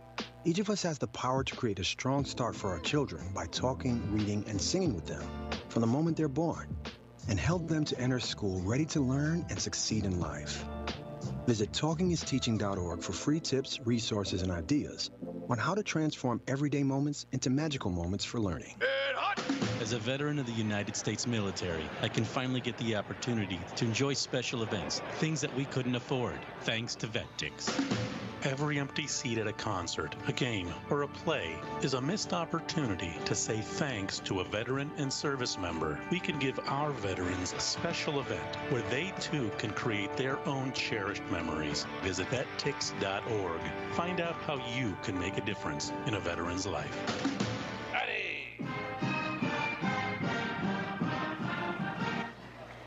And back on Z92 Boomer TV as we get set for the Woodward boys to take on the Weatherford Eagles. Both teams get to the bench as we get ready to hear the starting lineups for both squads. Boomers, as were the girls. The road team tonight were in the road black uniforms. Got the black and white kind of triangular mosaic pattern, whatever everyone call it, along the shorts and the shoulders. Got some gold trimming on the numbers and text, which is white in the numbers and text for the Boomers. For Weatherford wearing the home white uniforms, got the black and white trimming down the side. Got the red numbers and text trimmed in black. For Woodward, seeing the same starting lineup that we'll see or have seen pretty much the entirety of the second half of the season. Ethan Neal, the senior, Connor Price, the junior, Carter Reed, the junior, Connor Sunderland, the junior, and Ben Cheap, the sophomore for Woodward, in the starting lineup tonight. For Weatherford, we get to see Nate Rearman, the senior, Ethan Sage, the junior, Tate Sage, the junior, CJ Nixon, the junior, as well as Jackson Smith for Weatherford, the sophomore, in the starting line. That is their 5 here tonight. And Dakota, as we get Weatherford on the court, final key for the Boomers tonight is it kind of similar to the girls, where you just got to be aggressive going into this one and be on the front foot rather than the back.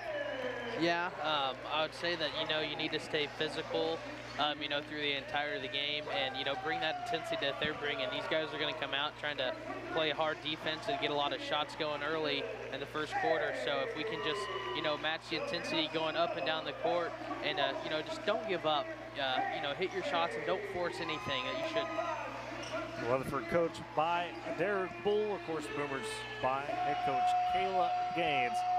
Ethan Neal going to be the one tipping off for the Boomers tonight. We're working right to left in this first half in front of us. Weatherford going left to right. As we'll see if it'll be Nixon. Rearman, one of the Sages, to tip it up. It looks like it'll be Rearman. It's Rearman versus Neal, senior versus senior.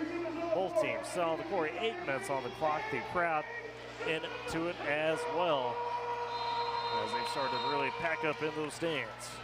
There's a whistle by the official. Ball's in the air. Tipped is ultimately controlled by the Boomers. Initially Rearman with the tip, but it came down to Sunderland. Price with the first possession, top the key. Goes left side to Neal, picked up by Rearman. Neal looking patiently, finds Price beside him. They go right side to Reed. Top key to Cheap. To Neal, cuts in on the elbow, loses it, gets poked away by Sage. Rearman comes up with it, up to Tate Sage, left side to Nixon, top key, back out to Jackson Smith. He sets the offense for the Eagles. 7:30 to go first quarter. Smith left side, goes to Ethan Sage, dumps down to Rearman in the paint, one-on-one with Neal. The shot too strong, Neal comes away with the board. Flips ahead to Price for the Boomers, down the left side on the wing. Price getting sized up by Smith. High screen put on by Sunderland as Price picked up by Nixon, hands off to Reed. Left side to Cheap, give and go back to Reed on the baseline, driving, cut off by Sage, trying to get out to Neal and just couldn't get to him.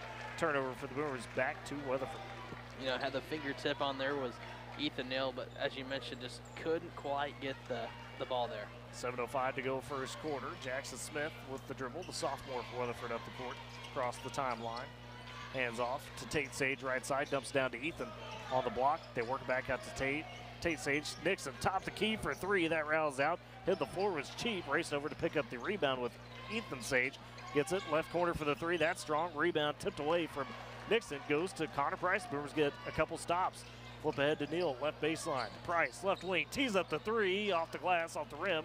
Rebound long, corralled by Weatherford as Ethan Sage takes it, left side. He's poked at, it's almost stolen away, but Nixon comes up with it, gets it Tate Sage, left corner for 3. He drained it. So Weatherford with the first lead of the night after a couple stops. 6:20 to go first quarter. Weatherford on top 3-0 over the Boomers. As Price on the right side, hands off to Cheap, picked up by Tate Sage. Top key to Connor Sunderland, left side to Reed, in the corner to Neal. Back up to Reed, looking, scanning, main defense for Weatherford. Cheap top key, finds Neal, loses the handle momentarily, picked up by Rearman. As Price calling out the play, picked up by Smith. 5:55 to go first quarter. Price works it to Sunderland, right side. Back up top, Price thought about 3, now attacks, gets in the paint, kicks out to Reed. Left elbow jumper, pulls up, that's off the left side of the rim. Rebound, Sunderland takes it away from Nixon, gets it to Reed, and the Boomers reset, top the key to Price. 5:37 to go first quarter. Boomers trail 3-0. Sunderland left side, drives to the paint, double team, kicks it out to Neal in the right corner for the 3. The answer, he got it. Ethan Neal with the big three, and the Boomers tie it up with 5:25 to go, first quarter 5:27, and a quick timeout taken by the Boomers as they tie it up. We'll keep it right here, just the 30. But Dakota Woodward right now playing a little patient offensively and trying to play physical defensively.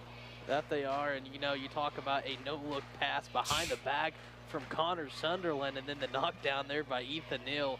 Can't get any better than that. The Boomers somehow are keeping this one interesting.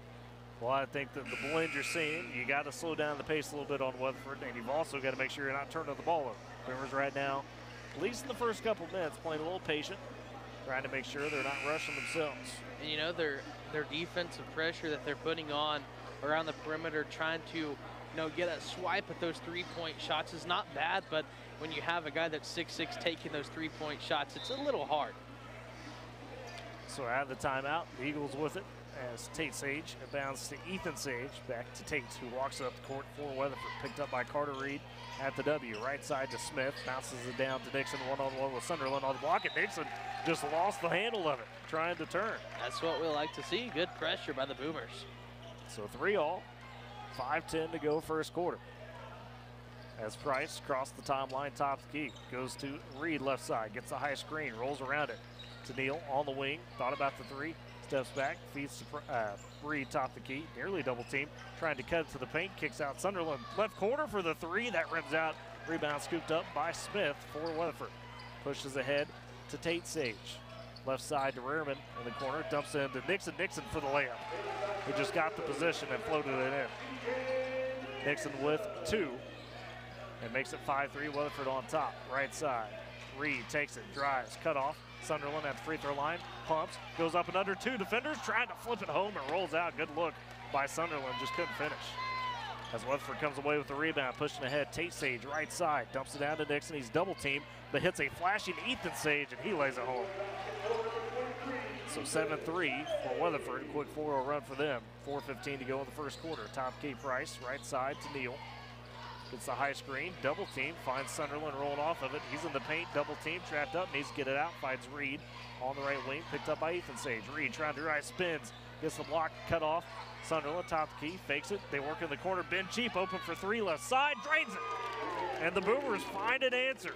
Ben Cheap with the three. The Boomers fit to him so far in the first quarter. 7-6, 3:50 to go. Weatherford still on top with the possession. As Tate Sage across the timeline with the slow dribble, picked up by Carter Reed. Goes left side to Ethan, trying to dump into Rimmer. Got the position for the easy layup. Nate Rearman with his first bucket. Makes it 9-6. Weatherford on top. Boomers the other way. Top key Reed takes it. Left side to Neal. Swings it to Cheap straight away. Cheap looks over to Reed left wing. Trying to drive one-on-one with Ethan Sage. On the baseline, cut off. Has to back it out to Connor Price. Top the key. Picked up by Smith. Price rolls around the top. Couple dribble moves. Crosses him up. Runs over to try to hand it off to Neal. They get poked away. No, they say miscommunication. Turnover by Woodward. So Weatherford gets it back, 3:10 to go first quarter. I think Connor Price was trying to plead that he got hacked at a little bit. So Tate Sage on the slow dribble, across the timeline, picked up by Carter Reed at the W. Runs over right side, hands it off to Ethan, trying to dump it down to CJ Nixon, loses the handle, puts up the layup. They give the and one as he got slapped a little bit by Connor Sunderland. So Nixon comes up with the and one, makes it 11-6. Weatherford on top, Nixon with four. Sunderland his first foul of the ball game for either team, actually. 2:53 to go first quarter. Nixon at the line, trying to make it 5 points for him and a 6-point advantage for Weatherford should he make the free throw. On the way, and that splashes home. So 12-6, Weatherford on top. Boomers the other way as Price walks across the timeline. Top of the key, picked up by Smith. On the wing, right side. Price still with the dribble, trying to go baseline, and he got bumped and fouled. They say a push by Smith. So that's his first of the quarter for Weatherford. Smith, the sophomore at 6'2", has some good size of his own. Looks small compared to all the other 6'6" Weatherford Eagles. On the inbounds, Reed pumps the three in the right corner, drives, kicks top key to Neal. Neal explores the space, gets in for the layup. It was affected off the glass. Rebound scooped up by Ethan Sage. Weatherford pushes ahead, a handoff to Nixon. Across the timeline, dumps it down to Rearman on the baseline, off the block, and gets it home. And Rehrman with 4 points. Now a quick timeout taken by Coach Kayla Gaines as Weatherford has responded with a 7-0 run, 2:24 to go in the first quarter. We'll step aside with them. You're listening to Boomer Basketball on Z92 and Boomer TV. Hey, Dad, your prescription will be ready in just a minute. Hey, Dad, your laundry will be ready in just a minute. Dad, your lunch will be ready in just a minute. Hey, honey, why don't you take a minute? When you help care for a loved one, you give them as much time as you can. But it's just as important to take time for yourself. AARP can help. Find free care guides to support you and your loved one at aarp.org/caregiving. That's aarp.org/caregiving. Brought to you by AARP and the Ad Council. Back in Weatherford as the Eagles lead the Boomers 14-6, 2:24 to go in the first quarter. Out of the timeout, Boomers with possession, trying to answer the 7-0 run that Weatherford has gone on over the last minute or so. As Reed across the timeline, top of the key, they go in the corner to Neal. Neal double team, he's in some trouble trying to dribble out, and he gets fouled. Good job by Ethan Neal to at least keep the feed, draw the foul. See who they tag for Weatherford. Had a few Eagles in the vicinity. They're going to get Smith on the play. That'd be his second, and it is. Second of the quarter for Weatherford as well. Quickly checking in, Cash Jennings, the junior, to take out Smith. As beneath the right block on the baseline, Connor Price, the trigger man for the Boomers, patiently waiting, looking, counts up to about 4, finally gets it out to Reed on the wing. Reed turns, drives to the free throw line, pulls out for the jumper, sticks it. Carter Reed with the bucket, makes it 14-8. Boomers trail by 6. His first of the night, though. Ethan Sage over to Rehrman, right side, and batting out of bounds. Ethan Neal reading the pass. Sends it into the Boomer bench. Weatherford keeps possession, minute 57 remaining in the first quarter. Ethan Sage dishes into Tate Sage. They swing it. Jennings left corner, pulls up for the 3. It just rounds out. Rebound, tip to Neal. Sends it to Cheat. Boomers pushing ahead 2-on-2. Reed down the right side, guarded tightly by Jennings. Loses the handle. It's on the floor. Finds Price, right corner for the 3. Splashed it. Connor Price, a big 3, his first. The Boomers cut it back to 3. 14-11. Minute 35 to go first quarter. Tate Sage across the timeline, high right wing, goes left side to Jennings, top the key, picked up by Price. They work it to Ethan Sage. He goes baseline, kicks it out. Tate Sage, left corner for 3. That rattles in. The answer from Tate Sage. He's got 6. Makes it 17-11. Minute 15 to go, first quarter. Boomers back the other way.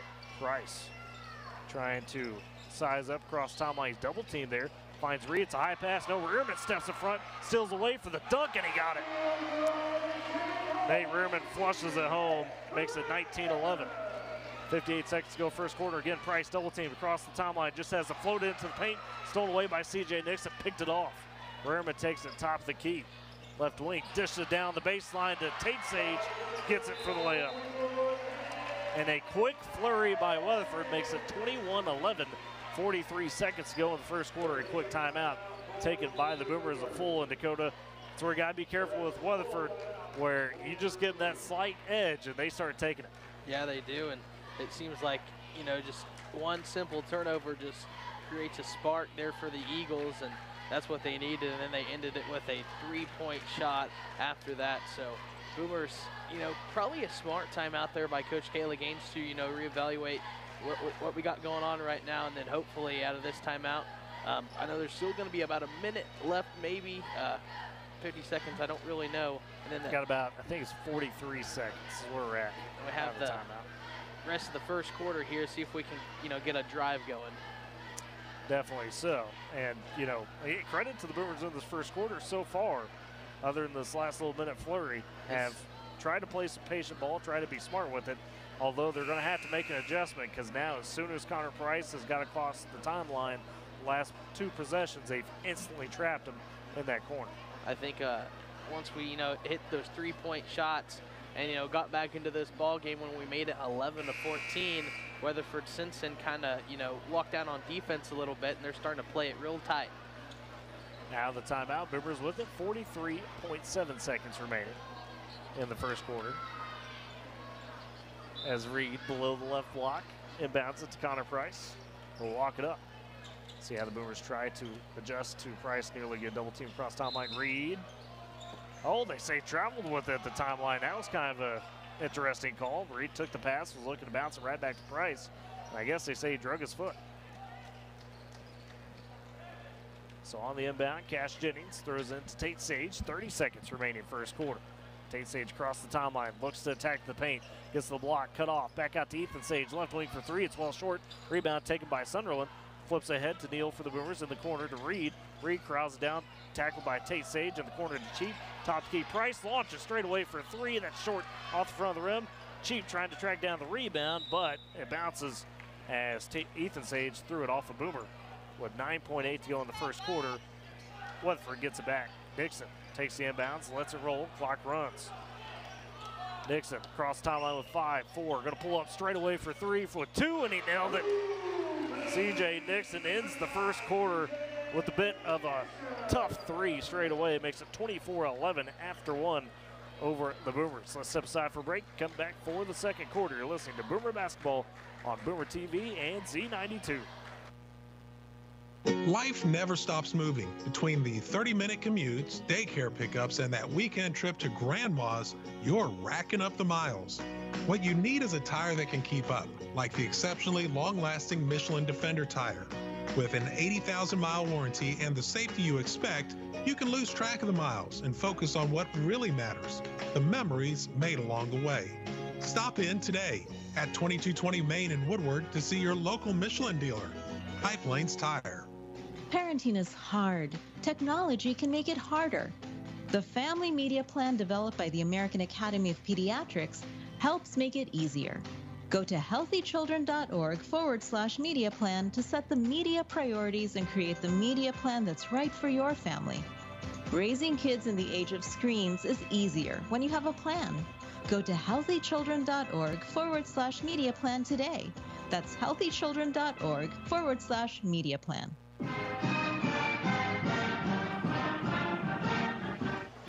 Set for the second quarter as Weatherford makes it 24-11 after the first quarter over Woodward. Weatherford closed that first quarter with a 15-5 run the last 3 minutes. Put themselves ahead by 13 as they begin with the first possession to start the second quarter. Smith into the ball game, dumps it down to Nixon on the right block. Back out to Smith, works at top of the key, finds Nixon on the wing, attacking, gets at the paint, powers through for the layup up and under. Tough take from CJ Nixon, makes it 26-11. Weatherford on top by 15. Boomers the other way, top of the key, Sunderland. Swings it cheap in the corner to Neal, bounces it to Sunderland on the left block. Trying to find a cutting Reed, that pass batted, stolen away. Nixon got the initial tip. Smith comes up with it. Weatherford pushes down the right side in the corner. Tate Sage lets man blow by, pulls up for the three, it rattles in. Tate Sage with the big three, and now Weatherford starting to roll a little bit. They lead 29-11. Top key, Price with it, sees the double team coming, gets it to Reed at the W. Right side to Cheat. Goes free throw line to Sunderland. They work it left corner. Reed thinking about it. Double team coming on him. Stripped away and stolen. Smith got a hand on it. Sage picks it up as they walk it up the court with Nixon. Across the timeline, directed traffic is Nixon at the W, looking to attack on Sunderland. To the free throw line, gets down to the block, puts a play, good defense, forces the miss, and they say last touch by Weatherford. Boomers get it back. Where you can stop Nixon one-on-one driving to the paint. Yeah, it was, Connor Sunderland and Ethan Neal both there, and it seems like Sunderland got the hand on it. First substitution of the game for the Boomers as Gage Hutchins steps off the bench in for Carter Reed. Connor Price with the dribble. Across the timeline, picked up by Smith. High right wing. Price a couple pogo dribbles. Gets the high screen, uses it, drives, kicks out to Neal, top of the key. Sized up by Rearman. Sees the double team, finds Hutchins left wing, tees up the three. That was a bit forced, missed the shot off the side of the rim. Close out by Tate Sage. Sage with the slow dribble, 6:20 to go in the first half. Weatherford on top, 29-11. Top key, Smith takes it at the W. Picked up by Price, right side. To Nixon on the baseline, dumps into Ethan Sage, double team, still gets up the floater, it's a little short. Rebound, he tips it out to Tate Sage.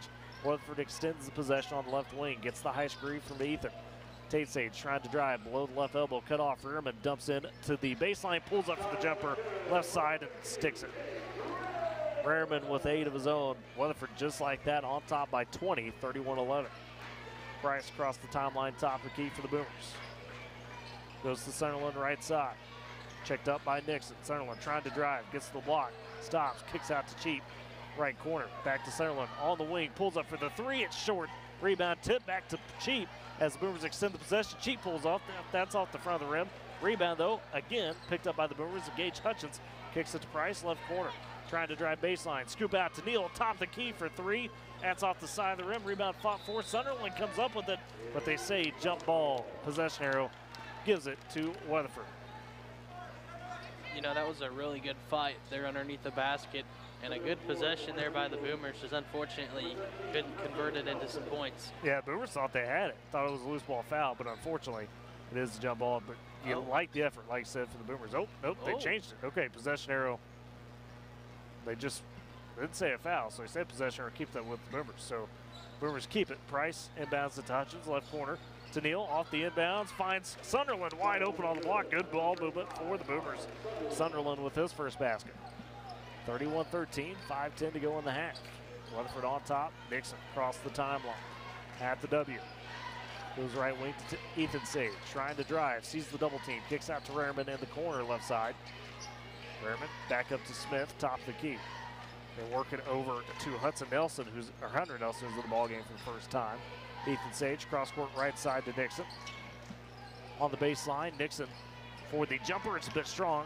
Rebound taken by Cheap. Cheap down the right side for the Boomers. To Hutchins in the corner.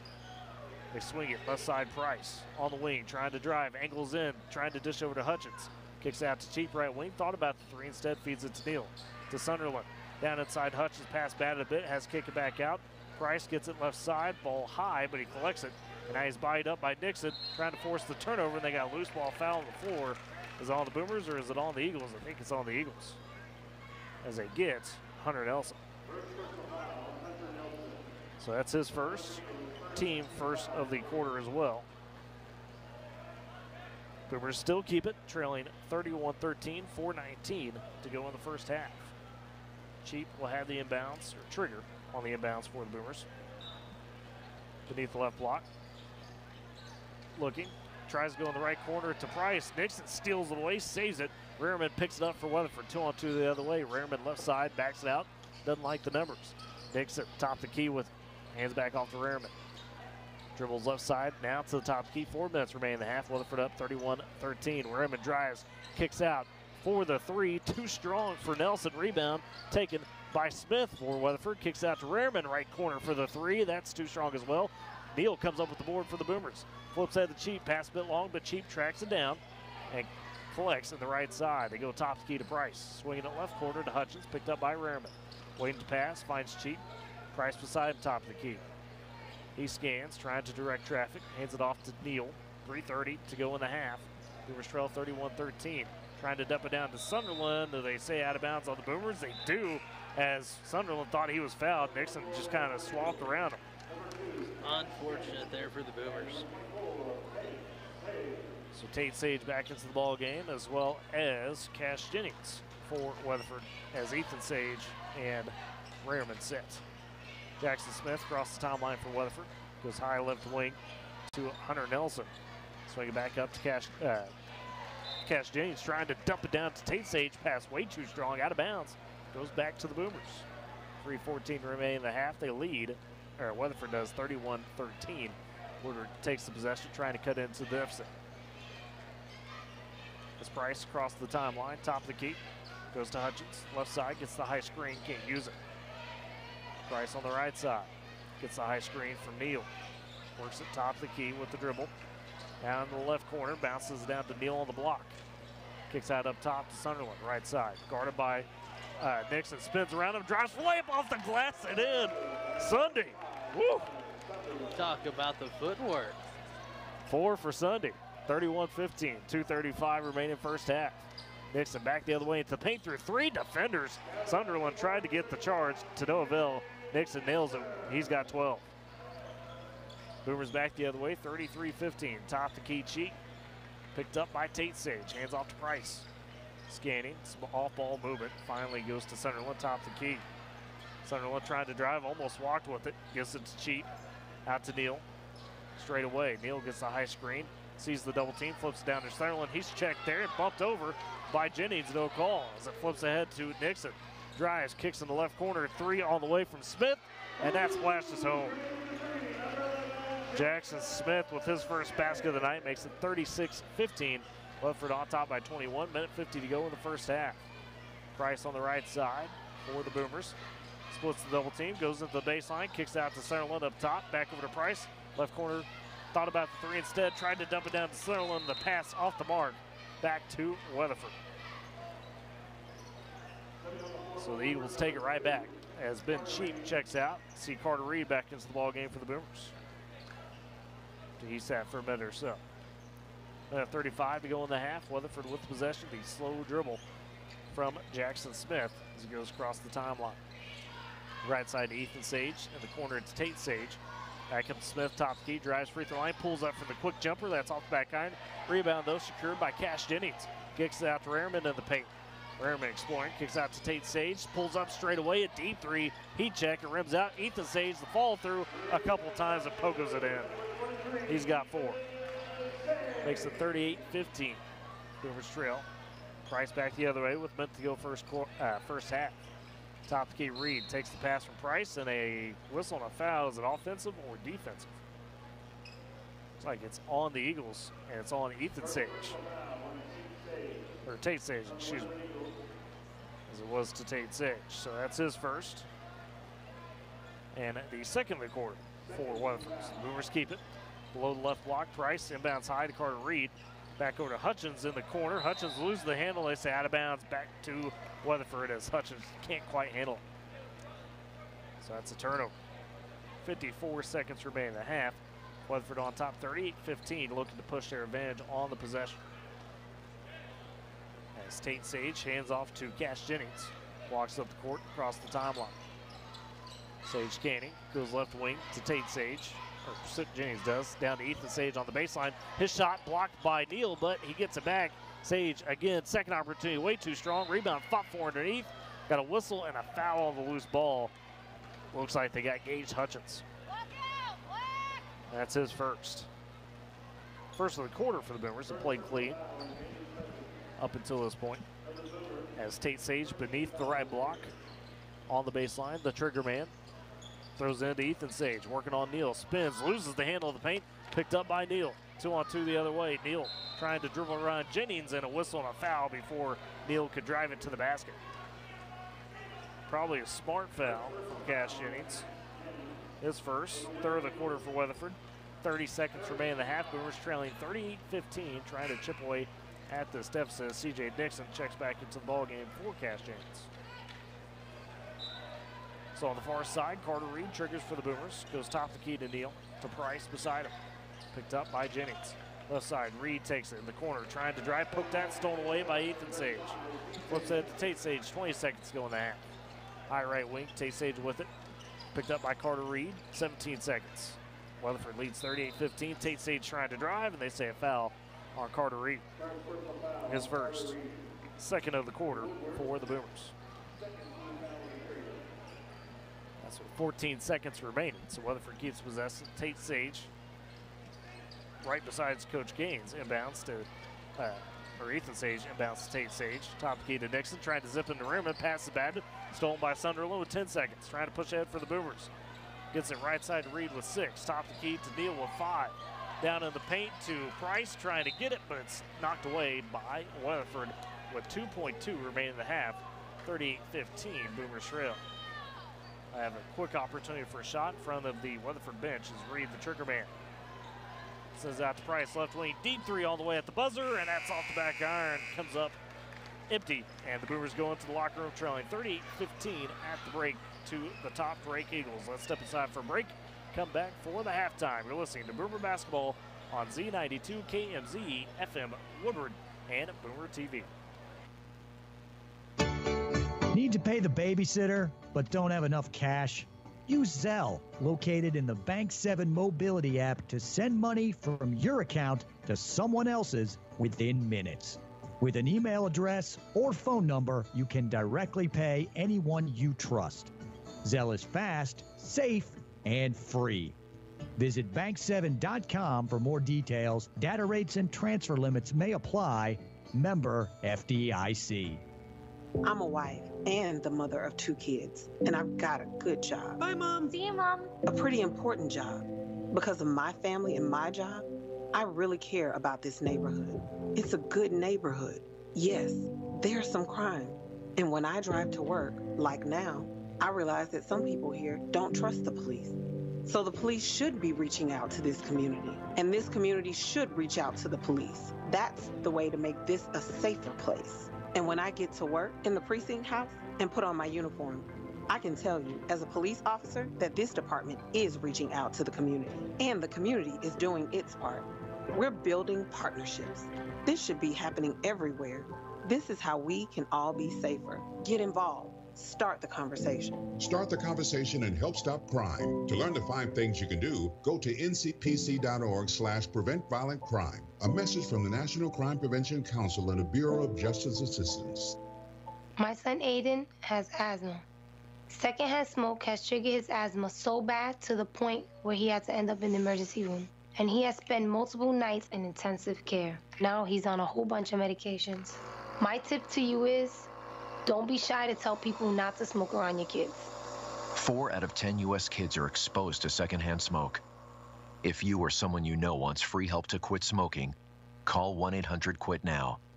A message from the Centers for Disease Control and Prevention.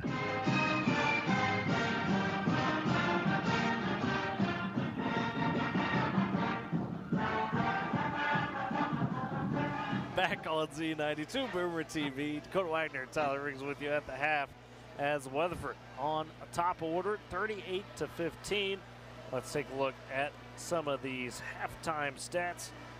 As Weatherford currently led by, no surprise, Dakota C.J. Nixon with 12 points. He's been strong in the paint, had a essentially first quarter buzzer beater with the 3 straight away. Also got 11 from Tate Sage, 8 from Nate Rehrman, the 3 leaders for Weatherford. On the Boomers side, really spread out on the 15 points. Connor Sunderland with 4, 3 for Ben Cheap, as well as Ethan Neal and Connor Price, 2 from Carter Reed, the scoring thus far for the Boomers. I mean, I think Woodward had a smart game plan to start, trying to keep the pace a little slower, maximize their opportunities offensively, and play good defense. But man, you blink on this Weatherford squad, you give them any sort of sliver of gap to try to pull away, and they take it. That they did, and it kind of just seems like you mentioned that word start. You know, the Boomers kind of just kept it right there back and forth, you know, for the first just couple of minutes, and then, you know, it took a couple of timeouts before Weatherford finally adjusted and got rolling. And, you know, credit to the Boomers, you know, trying to figure out what to do offensively. But, man, the defensive pressure from Weatherford is just amazing. It seems like they just get their hands in the passing lanes, and they, once you try to get inside the paint and try to create those shots, that's when they really step up, use their height to their advantage, and definitely their size as well. It's really just suffocating. I mean, that's the best way to put it. They don't let you breathe out there. It's like you're in a phone booth and you've got 4 people in that phone booth with you, because you think you're making the right move, then all of a sudden there's a hand on the ball and stolen away, or there's 2 bodies on you. I mean, it's tough to find space. So, and looking at the quarter scoring kind of highlights some of that. Woodward was given some posters early. It was 7-6 at one point, and then Weatherford ultimately won the first quarter 24-11 after some adjustments you had mentioned. In the second quarter, Woodward kept them in check a little bit better with just 14 points, but Woodward only able to score 4 of their own. Had some looks, but man, Weatherford just locking it down in the first half. With that first half recap, let's step aside for break, come back, look at some keys to the second half, talk about what's ahead for next week as well at the regional. You're listening to Boomer Basketball on Z92 and Boomer TV. You tackle an endless to-do list every day. It may seem like a thankless job, but you know better. It's the little things that matter most. That's why you'll appreciate the enduring value of the Michelin Defender tire. Designed for doers like you, Michelin's longest-lasting tire keeps you on the go longer, so you have one less thing to worry about on your next road trip. Stop in today for miles of uncompromised safety and performance. Visit your local Michelin dealer, High Plains Tire, at 2220 Main in Woodward. Oklahoma DRS helps job seekers with disabilities become taxpayers. Their whole thing is to help people with disabilities go back to work. They knew that I would be successful if I did not give up. They have given me the power and confidence to face any challenge. I'm just glad that, DRS was there. Empower yourself. Talk to DRS Vocational Rehabilitation. For services for the blind today. OKDRS.gov. 800-487-4042. Over the past few years, the COVID-19 pandemic has affected how we live our daily lives. Today, we also face a mental health pandemic that threatens our well-being as we attempt to rebuild our social networks and communities. The pandemic has reminded us to value family, community, and our human connections. However, it has also left many of us feeling more isolated, confused, and alone, struggling to find meaning amid loss and uncertainty. Today, 1 in 5 Americans experience emotional and mental health challenges. But many of us do not understand what we are facing or know how to ask for help. At the American Psychiatric Association Foundation, we understand what you are going through, and we are here to help. Our vision is to build a mentally healthy nation for all. We work every day to eliminate stigma, combat mental illness and substance use disorders, and advance mental health. If you or someone you love needs help, you are not alone. Please visit mentallyhealthynation.org to learn more.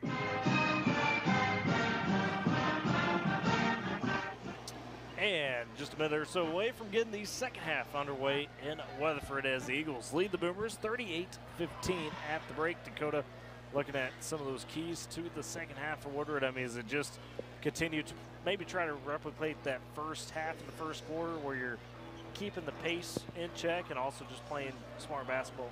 Yeah, I feel like it got just a little too much in our head, after Weatherford kind of went on a run there, and I know our guys got our heads down just a little bit. And so if we can just, as you mentioned, just kind of replicate what we did in that first quarter, just trading baskets back and forth and, hopefully create that spark, and then after that get something going from there. But right now we just, got to find that rhythm and find that tone. Do want to thank our great sponsors real quick. High Plains Tire, a gold sponsor, sponsored with Gruber. Coach Show, Top Cat Footwear Wear and Accessories, Great Plains National Bank, Northwest Glass, Klein Mechanical, Divine Stationery, R5 Custom Embroidery, and Long Shot Smart Grill. Our Coaches Show hosts cannot do it without them. As Weatherford begins with the ball to begin the second half. Inbounding, the trigger man, Jackson Smith, looks to get it in to Tate Sage. As he does, and we're underway with Sage across the timeline. Weatherford right to left in this half, Boomers left to right. Ethan Sage dumps down to Rearman on the baseline, who pogos it off the glass. Rearman has 10 points as Weatherford races the other way, trying to get back to guard the Boomers in the right corner. Cheap gives 3, top the key, swings to Price, left wing. Back up to Cheap straight away. Looking, finds Neal in the corner. Neal trying to drive free throw line, dumps it down to Sutherland. The pass just too far, and it's out of bounds. Back to Weatherford. 40-15, Eagles on top with 7:30 in the third quarter. As Smith inbounds to Tate Sage. Weatherford not in a hurry on the offensive end. Sage with the slow dribble across the timeline. Picked up by Carter Reed. Gets the high screen from Dixon. Sage drives, kicks out Smith. Left corner for the 3. It's off the mark. Rebound scooped up by Neal as he rips it away from Dixon. Neal across the timeline to the Boomers' right side. Hands off to Price. Back over the Neal on the wing. Picked up by Ethan Sage. They swing it to Carter Reed left side. Reed trying to drive, finds Neal straight away for the 3. It's off the rim. Rebound collected by C.J. Nixon as Weatherford pushes ahead. Top the key with Nixon. Tries to go baseline to Tate Sage. Nice poke by Connor Sunderland. Knocks it out of bounds. 6:53 to go third quarter. As Weatherford up 40-15. Gage Hutchins steps in. Ben Cheap out for the Boomers. Ethan Sage, the trigger man, beneath the left block, goes to Tate Sage, left wing. Pumps, drives, cut off, top the key to Nixon. Right elbow for the jumper, sticks it. He's dangerous in the mid-range. He's got 14. as the Boomers back the other way, trailing 42-15. 6:35 to go third quarter. Price across the timeline at the W. Top the key. Scanning on the right side to Reed. Trying to roll around to the left. Reed attacking. Back over to Neal, right side. They swing it to Price on the left. To Neal, top the key, picked up by Rim. Right side to Sunderland. In the paint to Hutchins. Touch pass to Reed in the corner. He scans. Eagles with the man defense as Price takes it top the key, gets a high screen from Reed. Feeds back up to Reed. Instead, flips it over to Neal left side.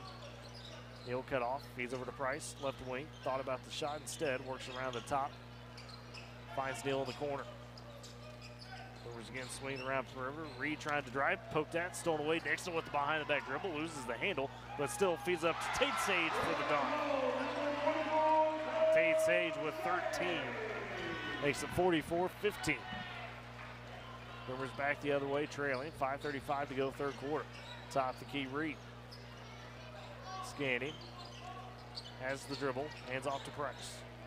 Price gets the call from Coach Gaines. Trying to find Hutchins on the baseline, not open. Hands off to Hutchins on the wing. He looks for Neal cutting in, not there. Reed takes it top the key, lets Nixon blow by him. Left elbow jumper, that's off the front of the rim. Rebound collected by Tate Sage. 44-15, Eagles looking to extend the lead. Right corner, Rehrman takes it. Dumps it down to Nixon, double team. Kicks it out, left corner, Smith tees up the three. It's off the back of the rim. Rebound picked up though by Rehrman on the backside. Dumps it down to Nixon, pass stolen away by Price. They flip it ahead to Reed, to Hutchins. In transition for the layup, and he sticks it off the front of the rim right side. So Hutchins with his first basket, 44-17. Weatherford on top, 4:45 to go, third quarter. Top the key, Tate Sage goes to Rehrman right side. Rehrman directing traffic. Dumps it down into Ethan Sage, trying to go for the shot. He's effective. Reed poked at it. Sunderland came away with it. Price takes it off the pass. In the left corner, Neal, baseline, left side for the jumper, just rims out. A hand in the face was Nixon, and the rebound taken by Tate Sage and Weatherford. 44-17, Eagles on top, 4:15 to go, third quarter. As Rehrman top the key, goes left wing to Ethan Sage, drives baseline for the dunk. Ethan Sage.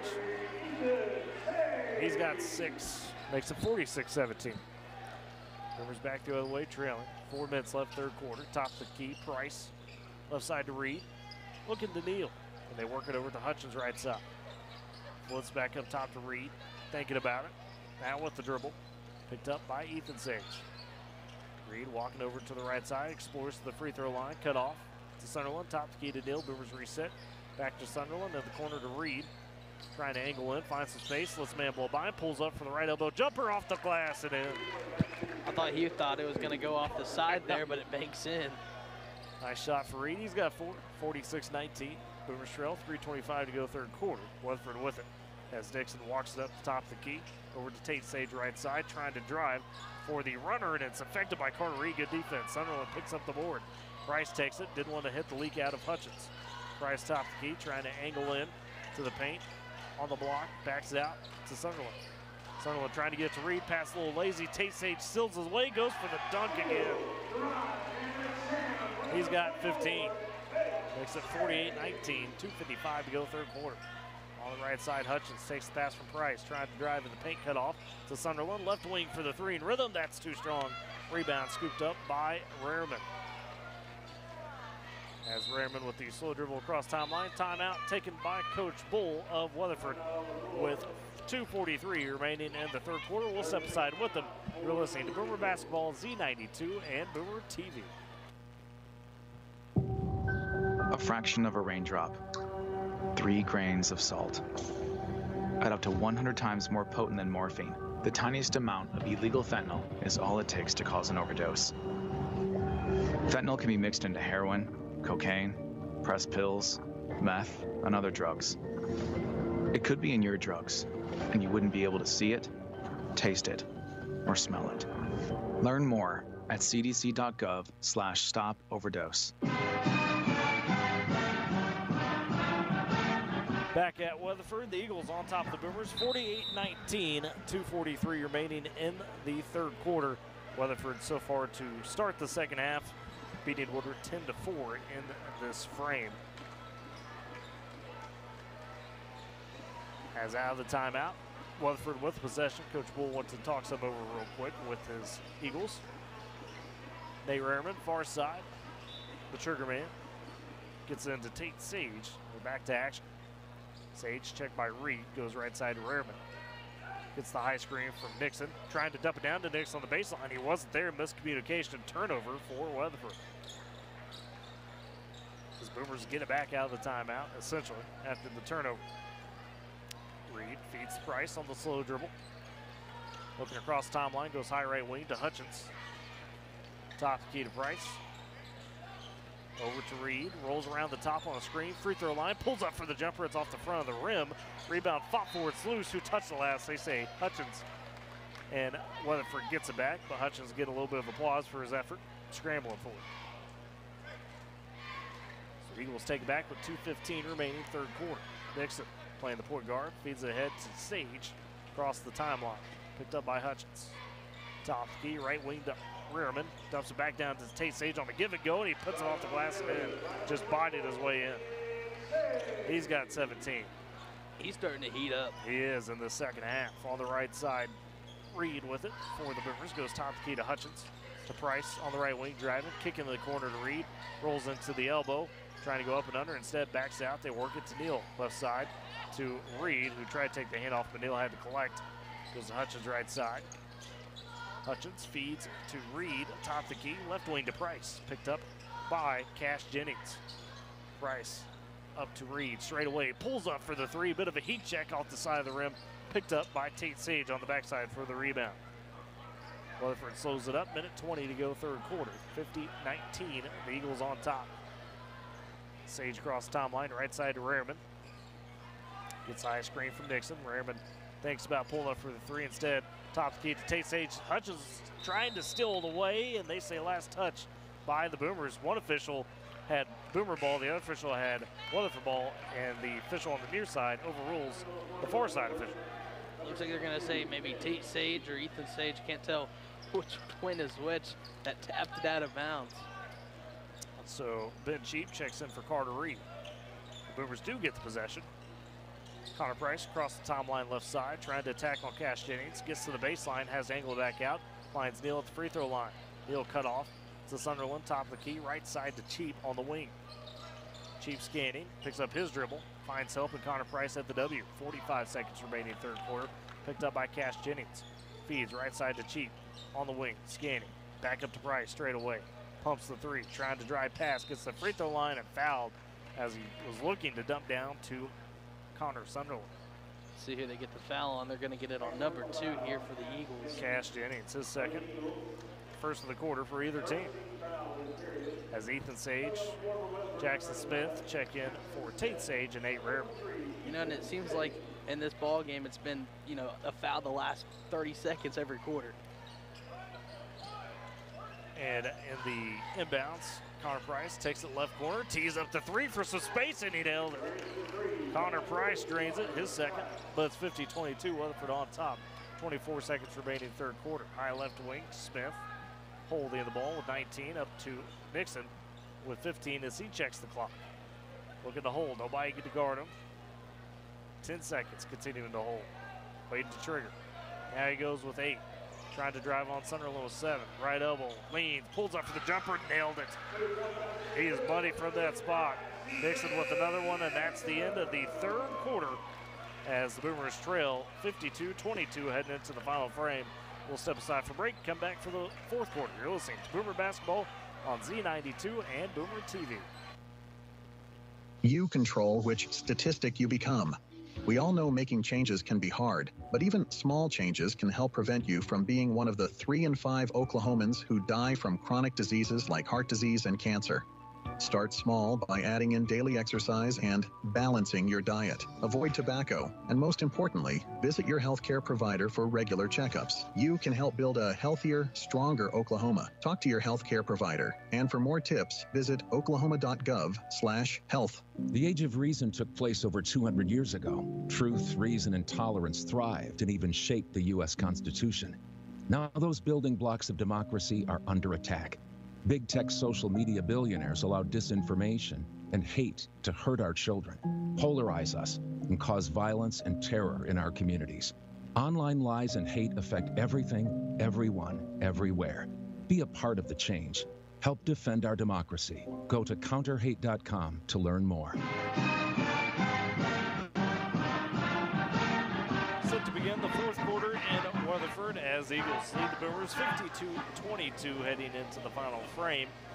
Weatherford taking the third quarter 12-7. Boomers played it somewhat, 14-7. So Weatherford doubled them up in that quarter. They lead by 30. As Boomers begin with the ball to start the final quarter, working left to right. Carter Reed inbounds to Connor Price. He's got it at the W. Goes right wing to Carter Reed. Check tightly by Jackson Smith. Rolls around the screen, gets in the paint, cut off, pulls up for the jumper. It's a little short off front of the rim. Rebound picked up by Ethan Sage. Weatherford pushes back ahead. Sage down the left side in the corner finds Jackson Smith. Smith top of the key with the dribble. Backs it out to the W, setting up the offense. Left wing to Ethan Sage, dumps down to Nixon on the block. Nixon double team, good defense straight up. Oh no, they called a foul. As Sunderland was trying to play straight up. Connor Price was there as well. Let's see who they get. They get Price. Came in and swiped at him. That's his first foul, first team foul of the quarter. Okay. I thought they were going to get Sunderland on that one. I was going to say they said he was straight up, but Price just ran in and got the contact. So Nixon at the line. First free throw falls in. He's got 17. Nixon was 17. Sage was 17. They lead the way for Weatherford so far tonight. As Carter Reed checks out, gives way to Ben Cheap for the Boomers. Second free throw on the way for Nixon. That falls as well. So he's got 18. Boomers back the other way, trailing 54-22, 7:20 to go fourth quarter. Left wing, Cheap to Price on the block. Kicks back out to Cheap. Trying to work it, has to pick up the dribble. Finds Neal behind him, still left side. Or to Price in the corner. Price trying to feed it into Sunderland in the paint. That's batted away, stolen. Flipped ahead to Smith. Smith for the layup, and that's it. So Jackson Smith with 5 makes it 56-22. 6:55 remaining in the ballgame. Boomers back with it, trailing. Price top of the key. Goes right wing to Cheat. In the corner to Price. Guarded tightly, goes top of the key to Neal. Sends it left corner to Hutchins, gets open for the 3, takes it and floats it in. Gage Hutchins with 5. Makes it 56-25. Weatherford back that way. Nixon, a little tough leaner left baseline. That's off the mark. Rebound scooped up by Neal. Pushes ahead for the Boomers. Neal 2-on-2 the other way down the left block. Poked at and stolen. Smith came up with the steal and flips it ahead to Nixon. Trying to zip it in the paint. Pass batted. Still gets it to Ethan Sage off the glass for the layup. He's got 8, 58-25. Weatherford still on top, 6:10 to go in the ball game. Right side, Cheap with it for the Boomers. In the corner to Hutchins. They swing it back up top to Neal. Working left wing to Price. Guarded tightly by Cash Jennings. Price trying to direct traffic with the dribble. Sends it right corner to Hutchins. Picked up by Smith. Dumping it down to Cheap in the paint, but that's batted away by Hunter Nelson. So yeah, a couple substitutions in here. C.J. Nixon is going to check out. And Tate Rehrman will check in. And Ethan Sage comes out, so Tate Sage back in. And Rehrman back in. As below the right block, Cheap, trigger man for the Boomers, goes high right wing to Price. Down to Sutherland, top the key. Neal takes the 3. It's off the front of the rim. The shot was contested. Rebound scooped up by Tate Sage. Pushes ahead to Rehrman, left side. Jackson Smith driving baseline, goes for the layup, and it just sticks. So Smith with 7 makes it 60-25, 5:30 to go in the ball game. Boomers back the other way. Top the key, Price with it. On the slow dribble. Picked up by Smith. Price goes right side to Cheat. Scans. Dumps it to Sunderland on the elbow. Trying to drive on Tate Sage. Puts some moves on, turn around, fadeaway jumper high off the back iron. Rebound collected by Nate Rehrman. So Weatherford takes it back. On the right side, Rehrman sends it left wing to Smith. Fakes, drives, kicks out. Right side to Jennings. Top the key to Rehrman. Pumps the 3 down, trying to drive on Neal. Kicks it back out, they reset. Right side Smith pulls in for the long 2 on the baseline and nailed it. Jackson Smith with 9. Makes it 62-25, 4:50 remaining in the ballgame. Boomers the other way. Right side, Cheap dumps it down to Cuddy Neath. Neal found himself open. Flips it home for the layup off the glass. So Neal with 5. Weatherford takes back the possession. 4:35 remaining in the ballgame. 62-27. Eagles well in control. Nelson on the right baseline, fouled as he was working on Connor Price. Price picks up his second of the quarter as well for the Boomers. As Connor Sunderland checks out, Carter Reed checks in. Beneath the right block for Weatherford, inbounds, it's loose, picked up by Gage Hutchins on the steal. Hutchins doesn't have the numbers, drives to the paint, tries to go for the layup. It's off the glass, off the rim, affected by Rearman. Rebounded by Smith. He pushes ahead for the Eagles, left side, double team at the wing, and a quick timeout by Coach Bull, as he did like the look for the Eagles, and a full one will step aside with them. 62-27 to Weatherford on top of Woodward. We're listening to Boomer Basketball on Z92 and Boomer TV. For nearly 2,000 severely injured veterans, everyday life has become filled with barriers. So we build specially adapted homes at Homes for Our Troops. And thanks to our donors and supporters, this life-changing gift of freedom is provided mortgage-free to these veterans. But we need you to join us too in completing this important mission. Please visit hfotusa.org and help build homes and rebuild lives.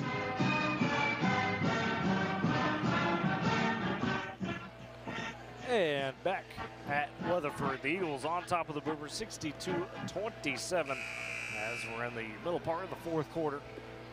Boomers trying to close the game strong. Weatherford, should everything hold, barring something honestly quite a bit crazy, will go to the top side of the brackets for the regional next week in Cushing. The Boomers will play 2:30 next Thursday against the loser of either Manford or Cushing. That's the potential matchup. The girls will play right before them at 1 o'clock.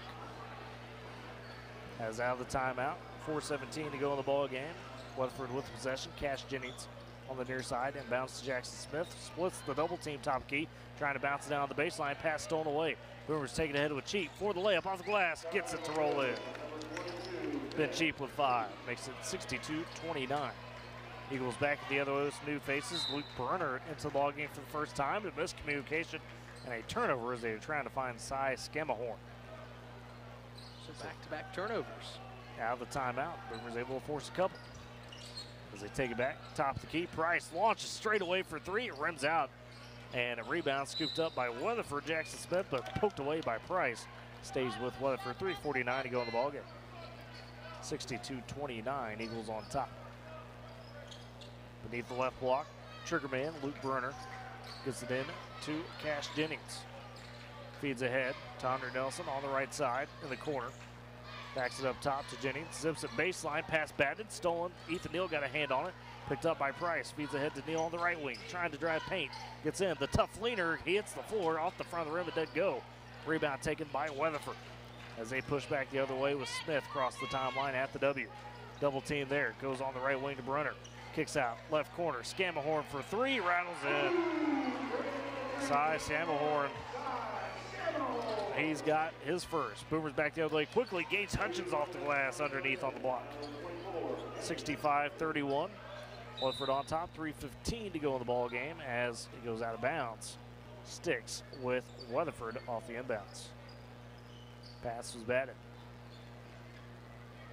The Eagles have gone to mainly their 2s.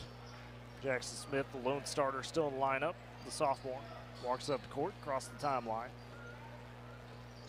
Top of the key goes right side to Jennings. The baseline, Smith, the tough fadeaway. That's off the side of the rim. Rebound picked up by Hutchins. Scoops ahead to Cheap, leaking out. Cheap trying to beat the defenders for the layup, and he got fouled on the way up by Cy Scammahorn. That's his first. Team first of the quarter.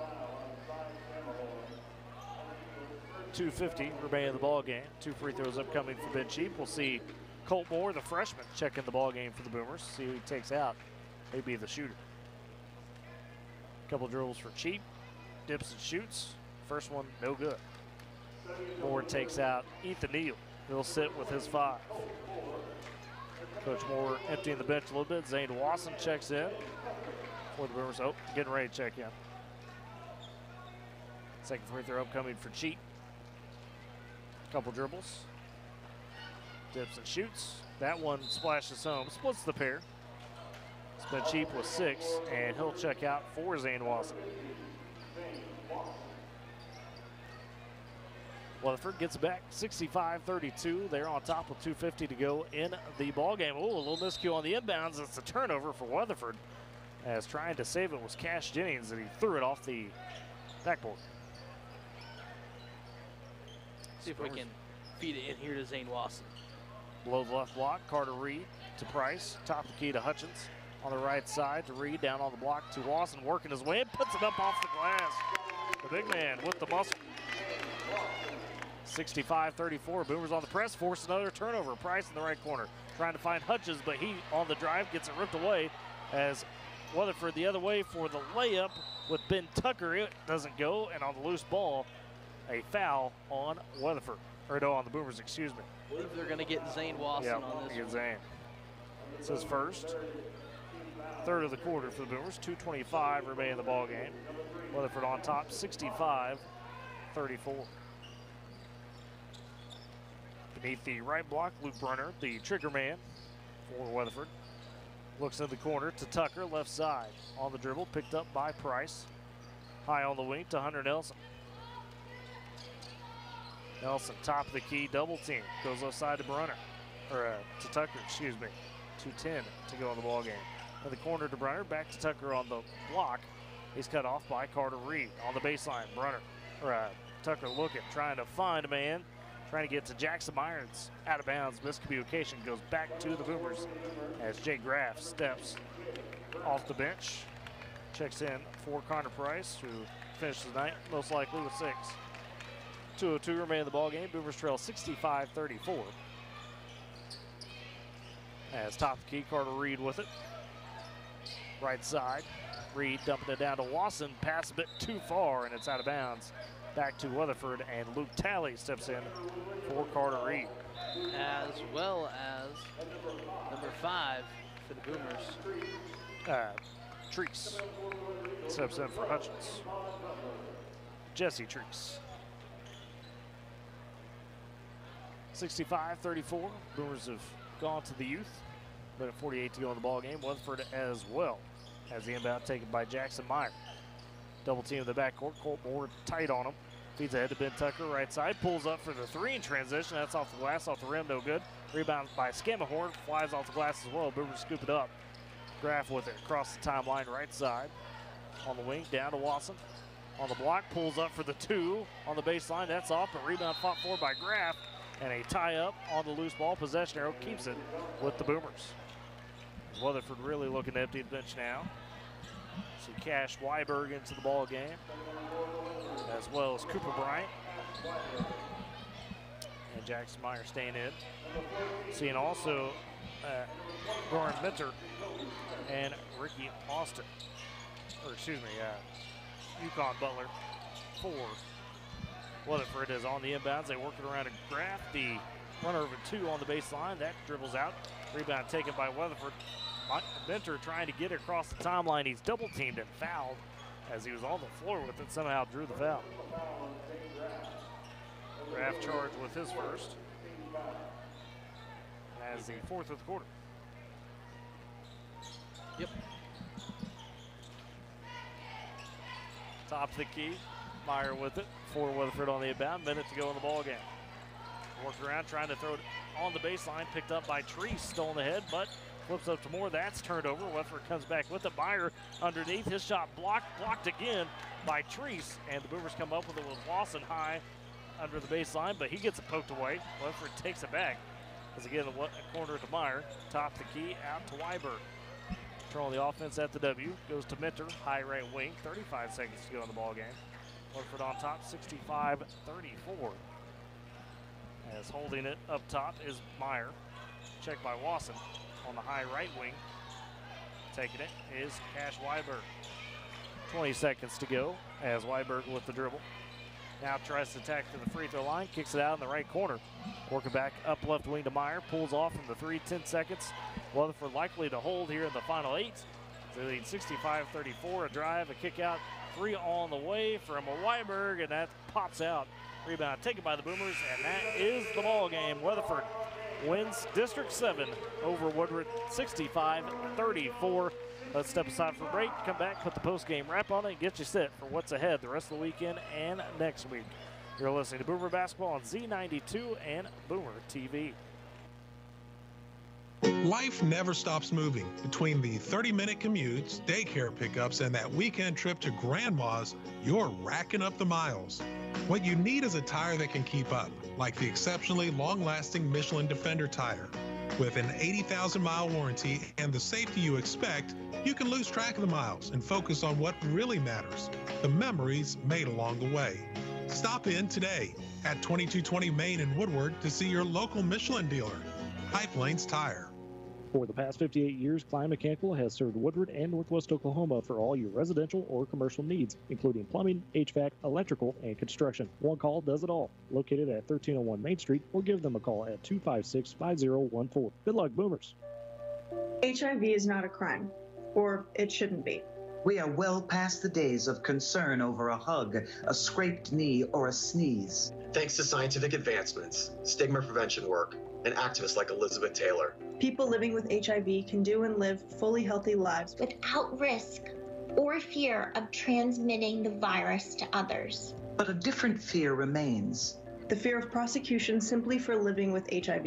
In 30 states, Americans are being imprisoned due to their HIV status, even when there is zero risk of transmission. And when HIV is undetectable, it's untransmissible. It's time for the laws to catch up to science. HIV is not a death sentence nor a deadly weapon. And it shouldn't be a crime either. Join the Elizabeth Taylor AIDS Foundation in the fight to modernize outdated HIV criminalization laws. Go to etaf.org. HIV is not a crime. Campaign funded through the support of Gilead Sciences Incorporated. Don't you wish your life came with a warning app? That dog does not want to be petted. Well, life doesn't always give you time to change the outcome, but prediabetes does. Take the 1-minute test today at doihaveprediabetes.org. Brought to you by the Ad Council and its prediabetes awareness partners. And back at Weatherford as the Eagles have claimed the District 7 championship over Woodward 65-34 tonight. The girls earlier, Woodward fell as well 73-41. And looking at the post-game stats for both squads, for Weatherford leading the way, C.J. Nixon came out, set the tone early, had a big first half, finished with 18 points. And then the second half, Tate Sage really finished things off. He had 17 for the Eagles, also reaching double figures was Nate Rehrman with 10, and just outside that, Jackson Smith with 9, Ethan Sage with 8. On the Woodward side tonight, no score in double figures, but a lot of guys able to get a basket in, as it was Gage Hutchins with 7 points, then Cheap with 6, as well as Connor Price with 6, 5 for Ethan Neal, 4 for Connor Sunderland, and as well as Carter Reed, 2 for Zane Wasson for the Boomers, and that was their scoring. And Dakota, really tonight, you know, especially on the boys' side, I mean, that is the top-ranked team in 4A. They're now 23-1. They've got 4 guys at 6'6". Not to make excuses, but really the goal is to come out here tonight and try to hang, if you're the Boomers, as long as you could. For the most part in the first half did that, just Weatherford really turned it on in the second half. No, you're right. Weatherford, one of the top teams in the state, if the top team in the state. Right, and not just in class, but overall, you're right, yeah. You know, and they are definitely going to make their run to the big house and try to win a gold ball. But, you know, you just take a look at Weatherford's one loss, and it's to Crossing Christian, which, don't get me wrong, I think they're the state champions from last year, if I'm not mistaken. And 5A, yep. You know, it's a good Weatherford squad, very good Weatherford squad. You know, the Boomers, as you mentioned, just try to come in here and you try to do the best you can to set yourself up for, you know, next week. Despite, you know, who you're playing, you just want to come in here and give your best shot. And, you know, the Boomers faced a very good team, and unfortunately you take the loss, but you have a lot you can look at going into next week and to improve on for that game. Yeah, and, you know, the good news is, kind of similar to the girls, the next team you face, and quite honestly, should you continue to win, the next couple you face, not going to be anything like this Weatherford squad. So you did some good things tonight.